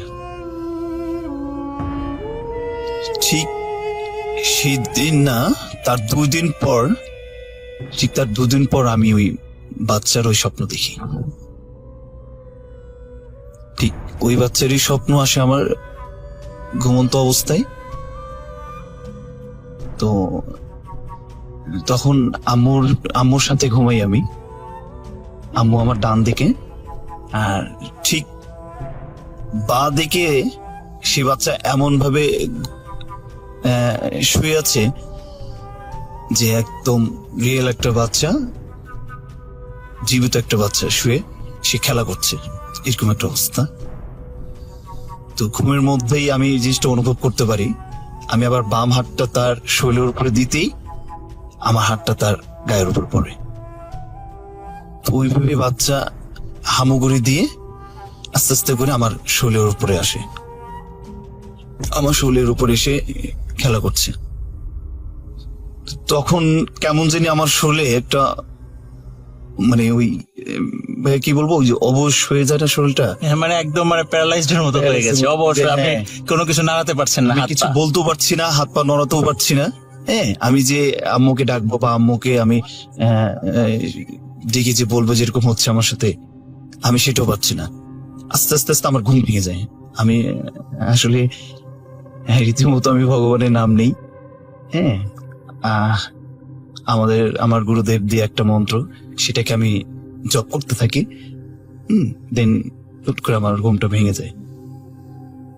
এটা ছিল মোটামুটি প্রথমে একদম এইটা ফার্স্টের একদম দিকে, আমার first ফার্স্টে এ হলো। হয়েছে, হ্যাঁ। আচ্ছা, এরপরে আমরা মানে দেব ফার্স্টে তো কিন্তু স্বপ্নেই আসছিল, জি। ফার্স্টে স্বপ্নে আসছিল, কিন্তু আপনার মনে হচ্ছিল মানে ঘুমের মধ্যে আপনি এক পাশে হাত দিয়েছেন, মনে হচ্ছে যে সেই বাচ্চাটি পাশে শুয়ে আছে। হতেও পারে সেটা সত্য, আমরা পরে আরো ঘটনা সামনে আছে সেদিকে চাই। তারপরে কি হলো দাদা? তারপর আমার এরকম মাঝে মধ্যেই স্বপ্নগুলো আসে, মাঝে মধ্যে এই ধরনের বাচ্চা সে আমার স্বপ্নে আসে, আমার সাথে খেলা করতে যাচ্ছে। হ্যাঁ, সে টিকটিকের মতন শৈলে আমার বয়ে হেঁটে দেখা যাচ্ছে আমার গায়ের উপরে খেলা করছে। ঠিক ছোট বাচ্চা যেভাবে মানে একজনকে দেখে খেলা করে, বা একটা ব্যক্তি যখন একটা বাচ্চাকে খেলা করায় সে তার সাথে খুব মিলজুল করে খেলাধুলা করে, এরকম একটা অবস্থা। রীতিমতো যখন আস্তে আস্তে আমি বড় হচ্ছি, সেও আমার সাথে বড় হচ্ছে, আজ পর্যন্ত আমি তার ওই স্বপ্নটা দেখতে পাই। মানে এখন পর্যন্ত মানে আপনি এই যে দীর্ঘ আপনি বলছেন যে প্রায় 14-15 বছর আগে এই ঘটনাটি ঘটেছিল, ওই সময়ে থেকে আজ থেকে 14-15 বছর পরে ওই বাচ্চাটি ঠিক যতটুকু বড় হওয়ার কথা ছিল, আস্তে আস্তে ঠিক সেভাবেই কিন্তু সে বড় হচ্ছে, হ্যাঁ, সেভাবে বড় হচ্ছে, এবং আপনার সাথেও সে খেলছে, হ্যাঁ। খেলছে। এবং রাতের বেলা ঘুমের মধ্যে আপনি বলছিলেন যে ঠিক যেমন দেয়াল বেয়ে টিকটিকি গুলো উঠে যায়, হ্যাঁ। ওইভাবে আপনার পা থেকে বুক অবধি ওইভাবে চলে আসে, ওইভাবে চলে আসে, এবং সে আপনার সঙ্গে আবার স্বপ্নের মধ্যে খেলাও করে, এবং এখনো সেটা ঘটে চলছে। জি, সেটা এখনো ঘটে। আর রীতিমতো সে অনেকটা বড় হয়ে গেছে, সে বড় হয়েছে আসলে, আকারে তার চুলগুলো বড় হয়েছে, এইগুলো আর কি অনুভব করতে পারি। তবে একটা ঘটনা, মানে আমি আজ পর্যন্ত তার এই মুখটা দেখতে পারিনি, মানে আমি তার সবকিছু অনুভব করতে পারি, হ্যাঁ, বাট তার ফেসটা আমি কখনো দেখতে পারিনি ক্লিয়ারলি। মানে কি চুলে ঢাকা থাকে বা অন্য কোনো ভাবে, না কি কারণে? না, আমি ওইভাবে স্বপ্নকে দেখি, কিন্তু ওই ফেসটা কিন্তু আসলে ফেসটা ওইভাবে চোখের সামনে আসে না। মানে সে আপনার সামনে আসলে তার চেহারাটা ধরা দিতে চাচ্ছে না। না, চেহারাটা কখনো ধরা দেয় না, শুধু আমি তাকে অনুভব করতে পারি সে আমার সাথে খেলা করছে।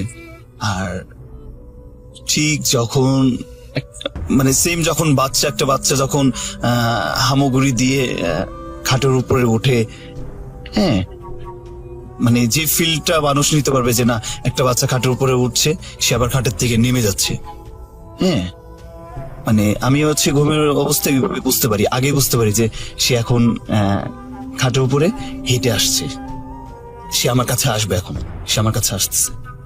মানে আপনি মানে মনে হয় এটা বাস্তবই আর কি। মনে হয় যে একদম বাস্তব, আমি বাস্তবে শুয়ে আছি রিয়েলিটিতে, সে হেঁটে হেঁটে আমার কাছে আসছে, এখন সে আমার সাথে খেলা করবে। হ্যাঁ দাদা, আপনি তাকে এমনি একদম দেখা যাচ্ছে যে ঘুমে না বা আধো ঘুমেও না, কখনো কি ঘর এমন হয়েছে যে আপনি ঘরে একা আছেন তখন ফিল হয়েছে যে সে এসেছে? না না, এরকম সচেতন অবস্থায় আমি মানে আজ পর্যন্ত তাকে দেখিনি। তার মানে দাদা প্রায় এই যে 14-15 বছর ধরে আপনি এই বাচ্চাটার সাথে খেলা করছেন, এটা কিন্তু যদি নিছক স্বপ্ন হতো তাহলে কিন্তু হয়তো বা বড় জোর 2-3 বার হতে পারতো, কিন্তু দেখা যাচ্ছে যে এটা কিন্তু কন্টিনিউ হচ্ছে 14-15 বছর ধরে, এটা কিন্তু চারটিখানি কথা না। জি ভাই, এটি দাদা আর একটা বিষয় বলছিলেন, সেটা হচ্ছে যে এই যে সমস্যাটা আপনার সঙ্গে ঘটে চলছে, এটির কারণে আপনার ব্যক্তি জীবনেও বেশ কিছু প্রভাব পড়ছে, কিন্তু আমার কথা হচ্ছে যে আপনি এই সমস্যা থেকে বের হয়ে আসার জন্য কোনো চেষ্টা করেছিলেন কিনা? হ্যাঁ, আমি এটার জন্য আমি খুলনায় গিয়েছিলাম। খুলনায় একটা মন্দির আছে, ওইখানে নাকি একবার গেলে 3-4 বার যেতে হয়। তো ওইখানে প্রতি সপ্তাহে যেতাম, খুলনায় আমি প্রতি সপ্তাহে মঙ্গলবার যেতাম। তো ওইখান থেকে আমাকে একটা তাবিজ দেওয়া হয়েছিল। তাবিজ আমি যেদিন হাতে নেই আমি অসুস্থ পড়ে যাই। মানে তাবিজ নেওয়ার সাথে সাথে আপনি অসুস্থ? আমি অসুস্থ হয়ে যাই। তারপর আমি তাবিজটা খুলে ফেলি। আমি তাবিজ খুলে ফেললে তো আম্মু আমাকে বলে যে তুই তাবিজ নিলে তুই অসুস্থ হয়ে যাস, তাহলে তাবিজটা তোকে দিব কিভাবে, গায়ে বাঁধবো কিভাবে? তো আম্মু বলতো যে আমি যে বালিশে যে বেডে ঘুমাতাম ওই বালিশের নিচে আর কি তাবিজটা রেখে দিত। আচ্ছা, হ্যাঁ, বালিশের নিচে তাবিজটা রেখে দিত আমার ঘুমন্ত অবস্থায়। তো এরকম 2 দিন আম্মু রেখেছে, তারপরে দিন তাবিজ গায়েব, মানে তাবিজই নাই। তাবিজ নেই। অদ্ভুত ব্যাপার। আম্মু আর তাবিজ খুঁজে পায় না, কি ব্যাপার, তাবিজ কোথায়? আমি বললাম তা তো আমি জানি না। আর আম্মু যে তাবিজটা বালিশের নিচে রাখতো সেটাও আমাকে জানানি। তো সেদিন বলে যে তাবিজটা আমি এখানে রেখে দিতাম কন্টিনিউ। হ্যাঁ, তুই ঘুমাইতে, তো ঘুমানোর আগে আমি এখানে তাবিজটা রেখে দিতাম বালিশের নিচে। তার মানে দাদা দেখা যাচ্ছে যে আপনি যখন ওই তাবিজটা শরীরে ফার্স্টের দিকে ব্যবহার করলেন তখন কিন্তু আপনি অসুস্থ হয়ে যাওয়া শুরু করেন। তার মানে বিষয়টা এমন যে যেই একটা সুপার ন্যাচারাল স্পিরিট আপনার সাথে রয়েছে, সে আপনার কাছ থেকে যেতে যাচ্ছে না এবং কোনোভাবে যে আপনি তাকে সরাবেন এটাও সে পছন্দ করছে। হ্যাঁ, সেই জিনিসটাকে সে কোনোভাবে একটা প্রক্রিয়ায় সে জিনিসটাকে নষ্ট করে ফেলছে। মানে সে দেখা যাচ্ছে যে আপনি অসুস্থ হয়ে যাচ্ছেন, তারপর তাবিজই গায়েব, এবং এটা টোটালটা দেখা যাচ্ছে ওই তারই কারসাজি আর কি। হ্যাঁ হ্যাঁ, হতে পারে। দাদা আর একটা বিষয়, সেটা হচ্ছে যে আপনার দেখা যাচ্ছে যে ব্যক্তি জীবনেও এই বিষয়ের কিছু প্রভাব আপনি বলছিলেন পড়ছে, তো সেই প্রসঙ্গে আমরা ওইভাবে আলোচনা না করি, কিন্তু আপনি যদি সামান্য কিছু বলতেন, আমি ডিটেলসে যাব না, যদি সামান্য কিছু যে এমনি জীবনে আপনার কি ধরনের প্রভাব এটা রয়েছে ব্যক্তি জীবনের, যদিও এটা টোটালটাই ব্যক্তি জীবনের, স্পেশালি মানে কোন একটা বিষয় যদি আসলে আপনি ব্যক্তিগত যে ব্যাপারটা, মানে আমার লাইফে আমি কোনো রিলেশন, আচ্ছা, আমার কোনো রিলেশন আমি টিকে রাখতে পারি না। রিলেশনটা বলতে মনে করেন যে আপনার কোন ফ্রেন্ড সার্কেল বা কোনো যাদেরকে আপনি খুব বিশ্বাস করেন, দেখা যাচ্ছে যে কোনো কারণে আপনি বলছিলেন যে কোনো কারণে তারা মনক্ষুণ্ণ হয়, দূরে সরে যায়, মানে আপনি আসলে আমার মনে হয় যে আপনার সাথে যে আছে সে চায় যে আপনি খালি তার সাথেই বন্ধুত্ব করেন, আপনার অন্য কোনো বন্ধু না থাক, আপনার অন্য কোনো জগৎ না থাক, আপনার অন্য কোনো বন্ধু না থাক, সে হয়তো সেটাই চায়, যার কারণে আপনার কাছের বন্ধুদেরকে কেন জানি তারা হয়তো বা দূরে সরে চলে যায় এমনটা। দেখ, আমরা আশা করি আমরা ভূত.com এর সকল লিসেনার যারা আছেন সবাই দাদার জন্য দোয়া করবেন যে এই যে সমস্যাটি, যদিও তার সাথে যেই ঘটনাটি ঘটে চলছে আজ প্রায় 14-15 বছর ধরে, ওনার বাহ্যিকভাবে বা শারীরিকভাবে ওরকম কোনো ক্ষতি কিন্তু কখনো করেনি, পারিবারিক ওরকম ক্ষতি করেনি। জাস্ট একটা জিনিস, সেটা হচ্ছে উনি যখন কোনো ওনার কাছের যদি কোনো বন্ধু বান্ধব যদি থাকে, এই বিষয়টি ওই সুপার ন্যাচারাল স্পিডটা পছন্দ করে না, চায় না যে সে আসলে কোনো মানুষের সাথে সে খুব বেশি বিশ্বাস করুক বা বন্ধুত্ব হোক, কারণ সে চায় যে তার সাথে শুধু বন্ধুত্ব থাক, তার সাথে শুধু খেলা করুক, এমন বিষয়টা সে চায়। তাছাড়া দাদার সাথে এখনো এটা ঘটে চলছে। শুধু তাই না, ফার্স্টের দিন দাদা বলছিলেন যে ফার্স্ট আপনার সাথে যেদিন কথা হয়েছিল ওই দিন রাত্রে আপনি স্বপ্ন দেখেছেন। হ্যাঁ, ওই দিন রাত্রে আপনি স্বপ্ন দেখেছেন যে একটা কোনো একটা সাইন দেখানোর চেষ্টা করছিল যে হ্যাঁ, আমার মানে আমাকে একটা ইঙ্গিত দিয়েছে যে হয়তো বা এরকম কিছু হলে আমার মানে আমি ব্যাপারটা বুঝতে পারলাম কিছুটা যে সে আমার কোনো ফ্যামিলির কারো ক্ষতি করতে চাচ্ছে। আচ্ছা, আমি এই সমস্ত কারণেই দাদা আমি বেশ কিছু বিষয় আপনি আমাকে যখন বলছিলেন তখন আপনার নাম বা এই বিষয়গুলো আমি আর বললাম না, কিছু বিষয়ে এড়িয়ে গেলাম আর কি। তা সকল লিসেনার্সরা বুঝবেন যে আসলে মনে করুন লিসেনার যে আমরা একজনের সকল ডিটেলস বলে দিলাম, কিন্তু সেটা বলে দেওয়ার কারণে হয়তো আমরা একটু ভয় পেলাম, আমরা একটু মজা পেলাম, কিন্তু এর মাধ্যম দিয়ে কিন্তু একটা মানুষের আরো কিছু ক্ষতি হতে পারে। যখন আমি নিশ্চিত হব যে এটা ডিসক্লোজ বা প্রকাশের মাধ্যমে যদি ক্ষতি হতে পারে, তাহলে আমাদের কিন্তু সচেতন ভাবে সেই জিনিসটা এড়িয়ে যেতে হবে। এই জন্য কিছু কিছু জায়গায় লিসেনার্স আমি বিষয়গুলো এড়িয়ে গেলাম। আশা করি আপনারা বিষয়টা ক্ষমা সুন্দর দৃষ্টিতে দেখবেন। দাদা, আপনাকে অনেক ধন্যবাদ, আপনি অনেক কষ্ট করে আমাদেরকে সময় দেন। লিসেনারদের উদ্দেশ্যে যদি কিছু বলেন, ভূত.com লিসেনারদের উদ্দেশ্যে। আসলে আমি আমার সকল বন্ধুদেরকে বলবো যে আমার যে ঘটনাটা, এটা একদম আমার সাথে রিল ঘটে যাওয়াটা। তো এর আগেও ভাইয়ার সাথে আমি এই ব্যাপারে একটু কাজ করতে চেয়েছিলাম, তো সেটা আমি সেদিন একটা মাধ্যমে আমি একটা ইঙ্গিত পেয়েছিলাম, হ্যাঁ, যার কারণে আমি ভেবে আমার টোটাল পরিচয়টা আমি করতে পারিনি, ফেস করতে পারিনি বা আপনাদের সামনে তুলে ধরতে পারিনি।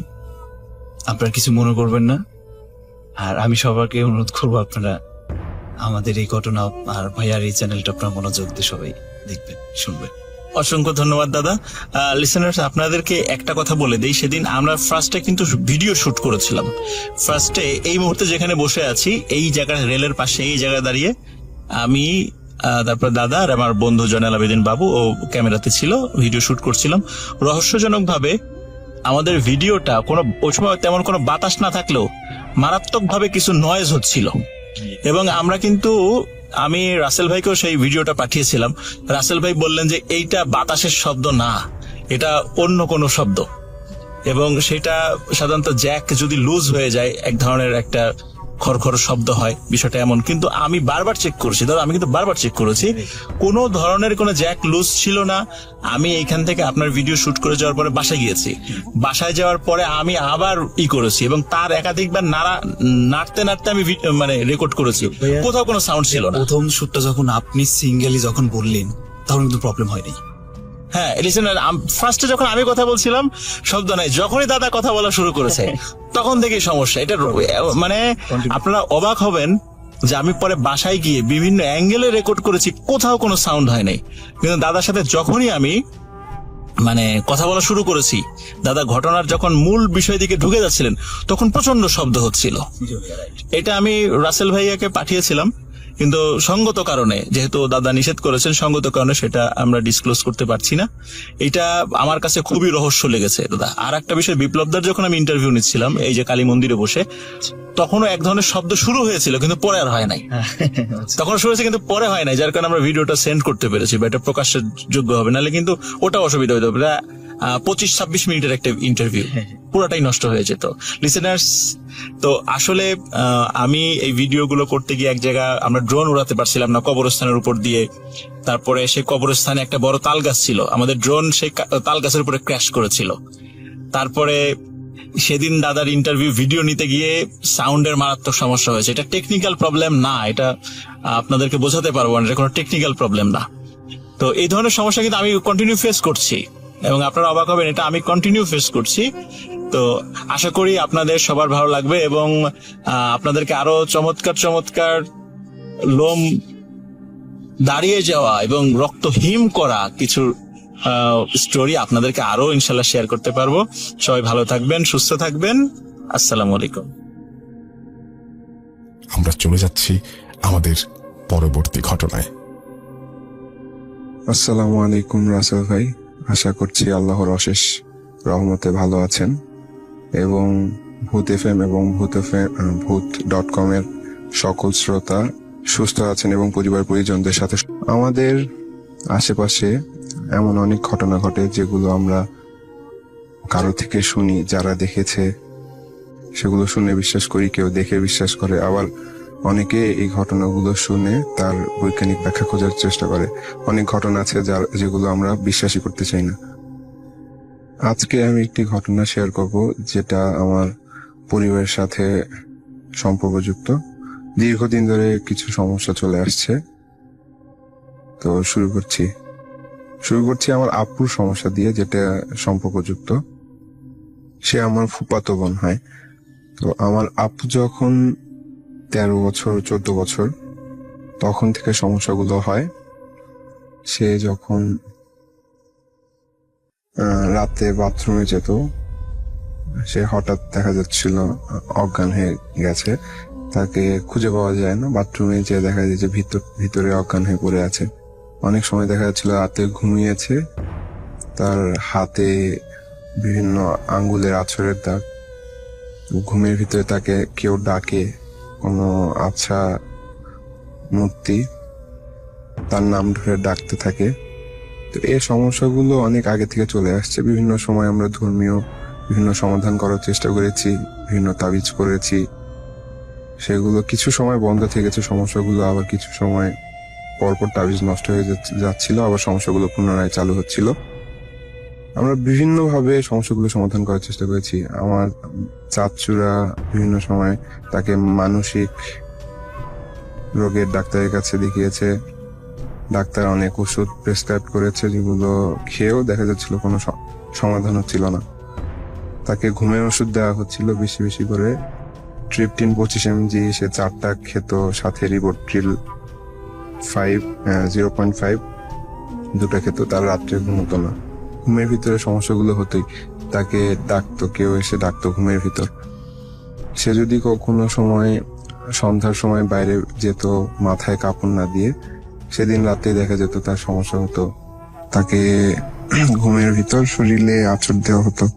আমরা দেখেছি অনেক সময় যে রাতে ঘুমিয়েছে, রাতে হঠাৎ চিল্লাচিল্লি দেখতেছি, লাইট জ্বালিয়ে সেখানে গেছি, দেখি তার শরীরে আঙ্গুলের দাগ, ক্ষত। তো 2018 সালে এরকম একটি ঘটনা আমার বাসায় ঘটে। সে আমার বাসায় আসে বগুড়াতে। সেখানে এসে আমার সাথে 2018 সালে রমজান মাস 15 কি 17 রমজান এরকম সময় সে এসে আমার সাথে বিষয়গুলো শেয়ার করে যে, শান্ত, আমার তো এই সমস্যাগুলো আছে আগে থেকে জানিস, ইদানিং আবার সমস্যা হচ্ছে। অনেক পুরনো ঘটনা শেয়ার করে, যেগুলো শুনে আমি একটু রাতে ভীত সন্ত্রস্ত হয়ে যাই। সেদিন রাতে ঘুমাতে ঘুমাতে প্রায় 1টা বেজে যায়। আপু ঘুমিয়ে পড়ে। আমি একটু ভয়ে জেগে থাকার চেষ্টা করি। আমার ফোন নিয়ে ইউটিউবে এক বিখ্যাত ব্যক্তিত্বের ইন্টারভিউ দেখছিলাম। দেখতে দেখতে রাতে এক পর্যায়ে দেখা গেল যে আমার ফোনের ইউটিউবে ভিডিও চলতে চলতে ঝিকঝিক হয়ে যাচ্ছে। কোনো প্রকার নেটওয়ার্ক কাজ করছে না ফোনে। আমি ডাটা কানেকশন অন করি, অফ করি, তবুও ঠিক করতে পারছিলাম না। ফ্লাইট মোড অন করছিলাম, অফ করছিলাম, তবুও ঠিক করতে পারছিলাম না। এক পর্যায়ে ফোনটা অফ করে চালু করি, দেখা যায় আবার ঠিক হয়ে যায়। তো ওই হঠাৎ করে দেখি আমার আপু ঘুমের ভিতরে আমাকে ডাকতেছে, বলতেছে যে, শান্ত। আমার ডাকনাম শান্ত, এর জন্য বলছিল যে, শান্ত, তোর মা ডাকছে। তো আমি যেহেতু জেগেই আছি, আমি আপুকে বললাম যে, আম্মু তো ডাকছে না, তোমার ভুল, আমি তো জেগেই আছি। তো সে হঠাৎ চুপ হয়ে যায়। আমি আবার আমার ফোন নিয়ে ব্যস্ত হয়ে যাই। ফোন চাপতে থাকি, মানে ইউটিউবে ভিডিওটা দেখতেছিলাম আবার। দেখতে দেখতে হঠাৎ আবার বন্ধ হয়ে যায় আমার ইউটিউব। দেখা যায় যে ঝিরঝির করছে। আমি এরকম সমস্যার সম্মুখীন কখনো হইনি, অনেকদিন ধরে ফোন চালাই। এই বাসায় আমি 5 বছর ধরে থাকছি, কখনো কোনো নেটওয়ার্ক প্রবলেম হয় না, স্বভাবতই হয় না। আমি একটু খুব একটা অবাক হইনি, তো বারবার phone data connection on of করে, ফ্লাইট মোড অন অফ করে মানে বিষয়গুলো ঠিক করছিলাম। দ্বিতীয়বার আবারও আমার আপু হঠাৎ করে ডাক দিয়ে বলে যে তোর আম্মু ডাকছে, তুই ওই ঘরে যা। আমি তখনও বলি যে আম্মু ডাকছে না, আমি জেগে গেছি, আমি সজাগ, আম্মু ডাকছে না, তোমার ভুল। সে আবারও চুপ হয়ে যায়। এইভাবে চলতে চলতে আধা ঘন্টা পর আবারও আমার আপু এবার হঠাৎ সে আমাকে লাথি দেয়, এত জোরে লাথি দেয় যে এই শক্তি তার গায়ে থাকতেই পারে না। আমি অনুভব করতে পারি, আমি বিছানা থেকে পড়ে যাই। আমি যেহেতু জেগেছিলাম, আমি লাফ দিয়ে উঠে আমার রুমের লাইটটা দিই, আমার আম্মুকে ডাকি এবং বিষয়গুলো জানাই। তো আম্মু বিষয়গুলো শুনে বলতে থাকে যে এগুলো তো আসলে সমাধান দরকার। তো এ সময় একটা কোইন্সিডেন্ট বলবো না কি বলবো, আমার পাশের ফ্ল্যাটে এক আঙ্কেল আছে যিনি পশু চিকিৎসক। তিনি নাকি এসব জিনের বিভিন্ন কাজকর্ম করে থাকে, আমি কখনো শুনিনি। আম্মু বললো যে তোমার আঙ্কেলকে ডাকতো। আমি যেহেতু রোজার সময়, সেহরির সময় তাকে ডাক দিলাম এবং তিনি এসে বুঝতে পারেন কিছু একটা অস্বাভাবিক উপস্থিতি বুঝতে পারেন। তিনি আমার আপুকে নিয়ে এসে ধর্মীয় প্রক্রিয়া শুরু করে। যখন জিন হাজির করে, একটা জিন হাজির করে, যেটা আমার আপুর সাথে বিগত 24-25 বছর ধরে অবস্থান করছে। তো সে কিছু কথা শুরু করে যেগুলো আমার আদিম মানে আমার দাদার সময় থেকে চলে আসছে। সেই বিষয়গুলো আমি আমার নিজের মতো করে উপস্থাপন করছি। বিষয়টি ছিল এমন যে আমার দাদা আজ থেকে প্রায় 25 বছর আগে 30 বছর আগে তিনি যমুনা নদীর দিকে নদীমাতৃক অঞ্চলে এসে একটা প্রতিষ্ঠিত ব্যবসা ছিল তার, মুদি দোকান, একটা হাটের বিশাল বড় দোকান। তার ইনকাম ভালো ছিল, তার জমি জমা ছিল অনেক। যেহেতু নদীমাতৃক অঞ্চল, সেহেতু নদী ভাঙনের একটা সমস্যা ছিল তখন। বেশ কয়েকবার নদী ভাঙনের পর আমার দাদার বাসস্থান পরিবর্তন হয়েছে। তো শেষবার নদী থেকে প্রায় 5-7 কিলো দূরে এসে বসতি স্থাপন করে। এ সময় বসতি স্থাপনের জন্য ফাঁকা কোনো জায়গা ছিল না, একটি জঙ্গলের মতো এলাকা। সেখানে বসতি স্থাপনের জন্য গাছপালা পরিষ্কারের একটা প্রস্তুতি গ্রহণ করে। তো সেদিন রাতে আমার দাদা স্বপ্নে দেখে কেউ একজন তাকে ওয়ার্নিং দিচ্ছে যে এই গাছগুলো কেটো না, এখানে আমাদের বাসস্থান, এই গাছগুলো কেটলে আমাদের পুরো পরিবারের অনেক ক্ষতি হয়ে যাবে, আমরা দীর্ঘদিন যাবত এখানে থেকে আসছি। তো আমার দাদা, একটা কথা বলিনি আগে, যে আমার দাদা আলেম ছিলেন, তিনি বিভিন্ন সময় জিনের বিভিন্ন সমস্যা, বিভিন্ন লোকের সমস্যার সমাধান করেছেন। তো বিষয়গুলো তিনি গুরুত্ব দেয় না, তিনি ভাবেন যে কি হবে, আমি পরবর্তীতে এদের জায়গা স্থানান্তর করে দিব। তিনি গুরুত্ব না দিয়ে পরের দিন কিছু কর্মচারী নিয়ে গাছ কাটা শুরু করেন। গাছ কাটা শেষ হয়ে যায়। তো সেদিন প্রায় 200-250 মতো গাছ কাটা হয়। তো সেদিন রাতে আমার দাদা আবার স্বপ্নে দেখে যে কেউ একজন বলছে যে তুমি কাজটা ঠিক করনি, আমার বাসস্থানে ক্ষতি করেছো তো করেছোই, আমার একজন ওনার সেই জিনের কোনো এক রিলেটিভ সেখানে মারা যায় গাছ নিচা পড়ে কোনো না কোনো ভাবে। তো এইটুকুই স্বপ্ন দেখে। তো তারা সেখানে বসতি স্থাপন করে, ঘর বাড়ি সেখানে বসবাস শুরু করে। সেখানে আমার ছিল আমার দাদা দাদি, আমার চাচা চাচি, তারপর ফুপা ফুপি। তো জিন্দি বলেছিল যে তোমার পরিবারে কোনো না কোনো ক্ষতি হবে, যেহেতু আমাদের ক্ষতি করেছো তোমরা। তো বসতি করতে করতে একটা সময় যে দেখা যায় যে আমার ফুপি হঠাৎ করে অসুস্থ হয়ে পড়ে। কোনো একটা খাবার খেয়ে দেখা যায় যে তার রক্তবমি শুরু করে, টানা 3 দিন রক্তবমি হয়, 3 বালতি রক্তবমি করে। এই ঘটনা কেউ শুনলে বিশ্বাস করতে চায় না। একজন ডাক্তারকে বলেছিলাম, সে বলেছিল যে একজন মানুষের শরীরে 3 বালতি রক্ত থাকতেই পারে না। বিষয়গুলো অবিশ্বাস্য। তো আমার ফুপি মারা যায়। তারপরে মোটামুটি সে পরিবারের মানে সে জিনের পরিবার নাকি তারা তাদের প্রতিশোধ নেওয়া হয়েছে, তারাও স্বাভাবিক জীবনযাপন শুরু করে। তো আমার আপুর যে সমস্যাটা, আমার আপু সে আমার বড় ফুপির মেয়ে। আমার ফুপি যখন মারা যায় আমার বোনের বয়স ছিল তখন 1.5 বছর। তো তখন থেকে সেই পরিবারের এক জিন সদস্য যার বয়স ছিল তখন 8 বছর 9 বছর, সে আমার আপুর সাথে থাকা শুরু করে। সেই জিনটাই আমার আপুর উপর যখন মানে হাজির করা হয় তখন এই কথাগুলো বলছিল যে আমি ওকে বড় হতে দেখেছি আমার সামনে, ওর মা নাই, আমার ওর প্রতি দয়া হয়েছে। এখন তাকে যখন জিজ্ঞেস করে তুমি তাহলে সমস্যা করতেছো কেন, তো আসলে আমার আপুর ভিতরে তখন তেমন কোনো সমস্যা হচ্ছিল না। যতদিন সে পরিণত হয়নি ততদিন কোনো সমস্যা হয়নি। যখনই মেয়েদের যে পরিবর্তনটা শুরু হয় 13-14 বছরের বয়সের দিকে, তখন থেকে আমার আপুর সমস্যাগুলো শুরু হয়। বিষয়গুলো আসলে আমরা আগে বাবা মার মুখে অনেক শুনেছি, তার কোনো সঠিক প্রমাণ ছিল না। তো আমি যখন আমার আপুর সেই জিনটা হাজির করা হয়েছিল তখন আমি ঘটনাগুলোর একটা পোক্ত প্রমাণ পাই। তো এই ছিল ঘটনা। ধন্যবাদ। আসলে ভাই ভালো লাগলে পরে শোনাবেন। আমি চলে যাচ্ছি আমাদের পরবর্তী ঘটনায়। আশা করছি এই ঘটনাটি আপনাদের ভালো লাগবে। কাটা মাথা এই ঘটনাটির নাম, এবং কাটা মাথা নিয়ে আমরা অনেক ঘটনা শুনেছি, এবং এত ঘটনা থাকতো না যদি এইরকম ঘটনা কারোর সাথে না ঘটতো। চলুন শুনে আসি, দেখি আমাদের এই ঘটনায় আমাদের যিনি স্টোরি টেলার তিনি কি বলছেন। আসসালামু আলাইকুম রাসেল ভাই। আমার জীবনে ঘটে যাওয়া একটি ঘটনা আজ আপনার সাথে শেয়ার করতে যাচ্ছি। ভালো লাগলে শেয়ার করবেন। তো কথা না বলে আমি সরাসরি আমার ঘটনা চলেছি। সো রাসেল ভাই বলে রাখা ভালো, আমি এখন তখন পর্যন্ত আর কি আমি কক্সবাজার কখনো যাইনি।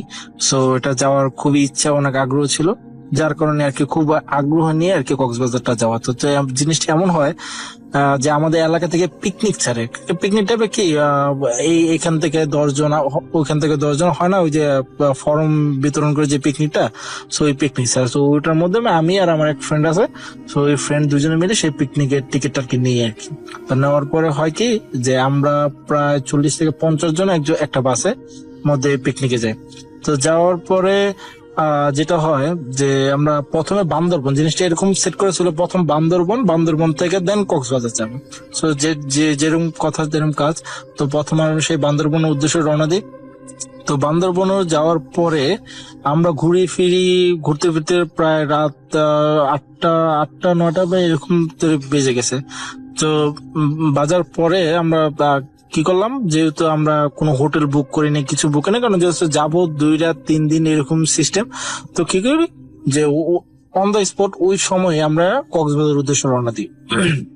তো ওই 8টার সময়, আনুমানিক 8টার সময় আমরা বান্দরবন থেকে রওনা দিই। কক্সবাজার যেতে যেতে প্রায় আপনার 2 ঘন্টা 2.5 ঘন্টার মতন এইরকম, তার থেকে বেশি হতে পারে, লেগে গেছে। তো লাগার পরে তো আমরা যেটা হয়, আমরা জায়গাটা হলো গিয়ে আপনার ডলফিন মোড়, যে কক্সবাজার ডলফিন মোড়টাতে সামনে গিয়ে একটা মেলার মতো মাঠ আছে, সেই মাঠে গিয়ে আমরা বাসটা রাখি আর কি। তো রাখার পরে রাসেল বললামই তো যে যেহেতু কোনো রুম বুকিং করা হয়নি, তাই সবাই বাসিয়ে থাকবে এরকম চিন্তা ভাবনা। তো আমি আর আমার বন্ধু যেহেতু কক্সবাজার কোনো সময় দেখিনি, তো আমাদের বন্ধু অনেক আগ্রহ জাগে যে কক্সবাজারটা আগে দেখবো। তো জিনিসটা হলো আপনি জানবেন যে ঝাউবনের পাশে যে মাঠটা, ওইখান থেকে যদি বাসটা রাখে তাহলে সমুদ্রের যে ঢেউটা, রাতে সমুদ্রের যে ঢেউটা সম্পূর্ণ আওয়াজটা এখানে আসে।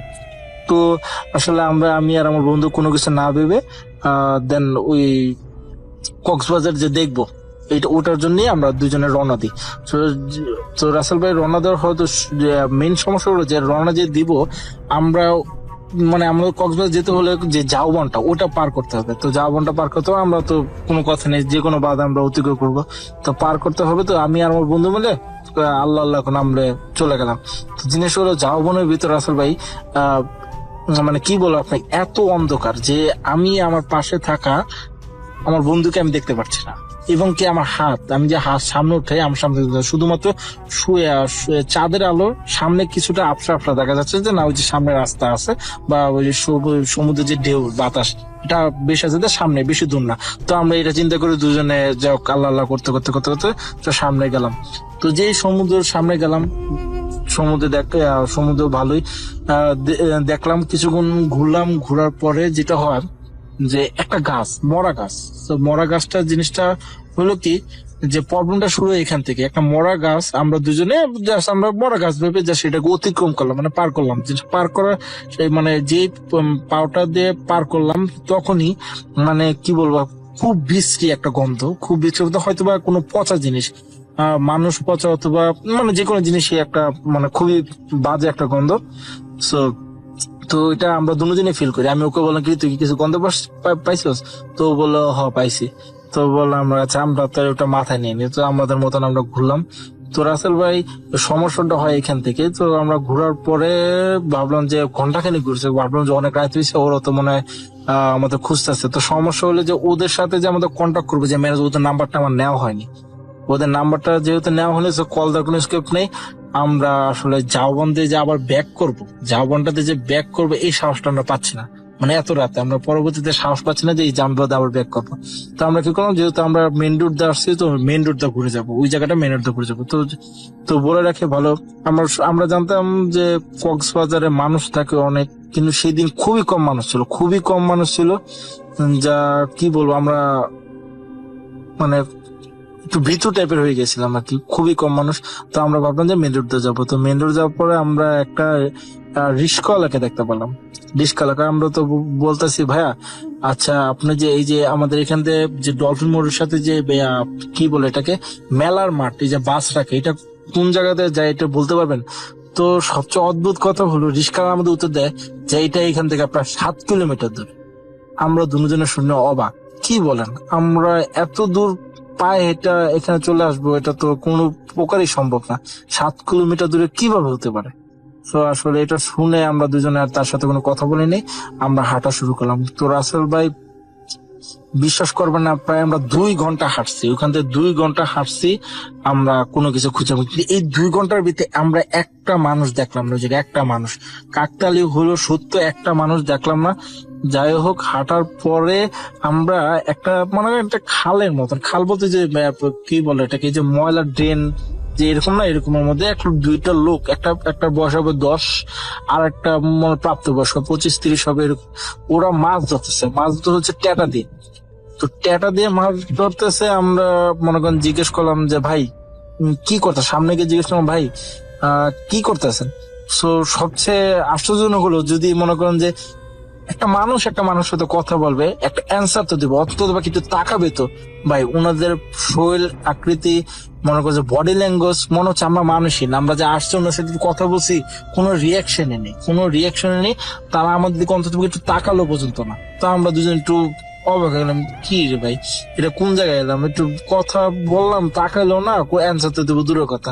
যাই হোক, আমরা তারপর টাকলাম ভাই একটু শুনবেন, তো কোনো কথা নেই। তো যাই হোক, আমরা আবার ওনার সাথে কথা না বলে পিচ্ছির হাতে দেখে একটা ব্যাগ, তো আমরা কি করলাম যে একটা ব্যাগটা দেখি কি মাছ ধরে। তো মনে করেন যে শুন ভাই আর রাসেল ভাই, যেটা হয় যে এই ব্যাগটার মধ্যে যা দেখলাম, এটা আসলে দেখার জন্য ওই টাইমে আমরা কেউ প্রস্তুত ছিলাম না, ও প্রস্তুত ছিল না, আমিও প্রস্তুত ছিলাম না।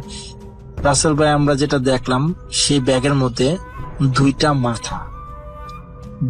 মাথা, একটা মাথা হলো রাসেল ভাই আমার নিজের, আর একটা মাথা আমার বন্ধুর।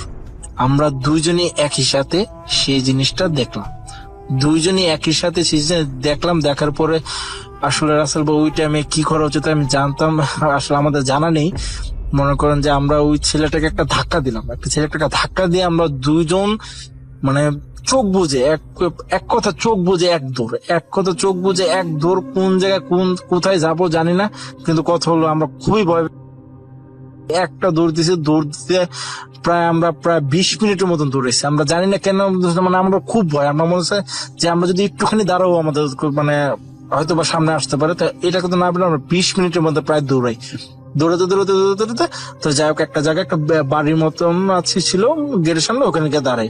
তো আমরা দুজনে খুবই ভয় পাইছি। আসলে এটা তো কি বলার মতন যে কি পর আমাদের দুজনের শরীর দিয়ে ঘাম ছুটতেছে, এত পরিমাণ ভয় পাইছি। তো কথাও বলতে পারতেছে না। তো অন দ্য স্পট সবচেয়ে মজার বিষয় হলো ওই টাইমে যে আমাদের যে বাসে যে লাইন ম্যানেজার ছিল ওনার সাথে দেখা। তো ওনারা আমাদের তো বকাঝকা, আপনারা কোথায় ছিলেন, যে আপনারা তো খুঁজতেছি।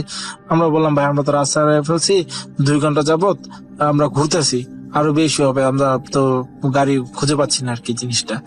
তো ওরা বলে যে ঠিক আছে আসো। তো আমরা তখন আর উনাকে কিছু বলিনি।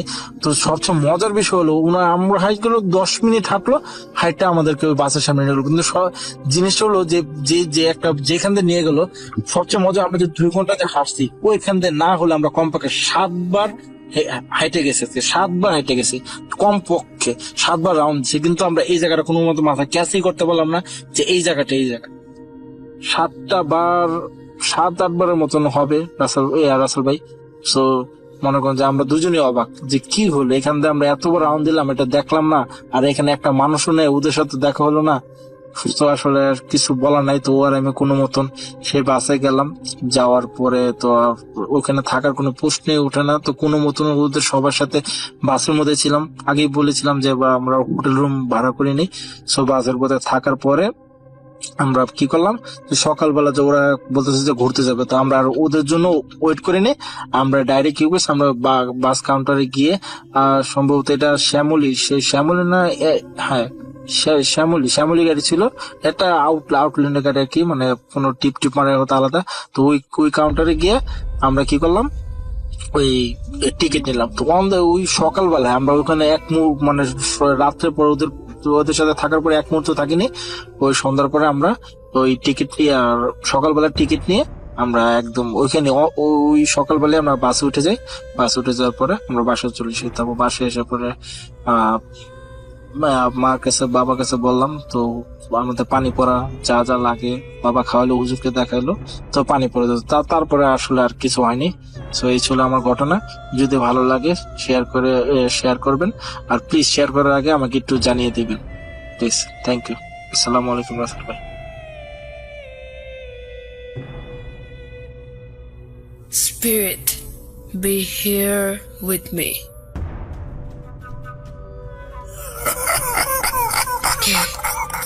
Qu'est de nous?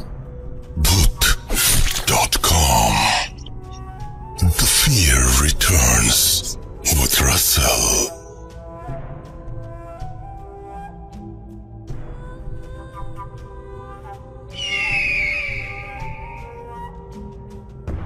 Welcome back. আপনাদের সবাইকে অনেক অনেক ধন্যবাদ এতক্ষণ পর্যন্ত আমাদের সাথে থাকার জন্য।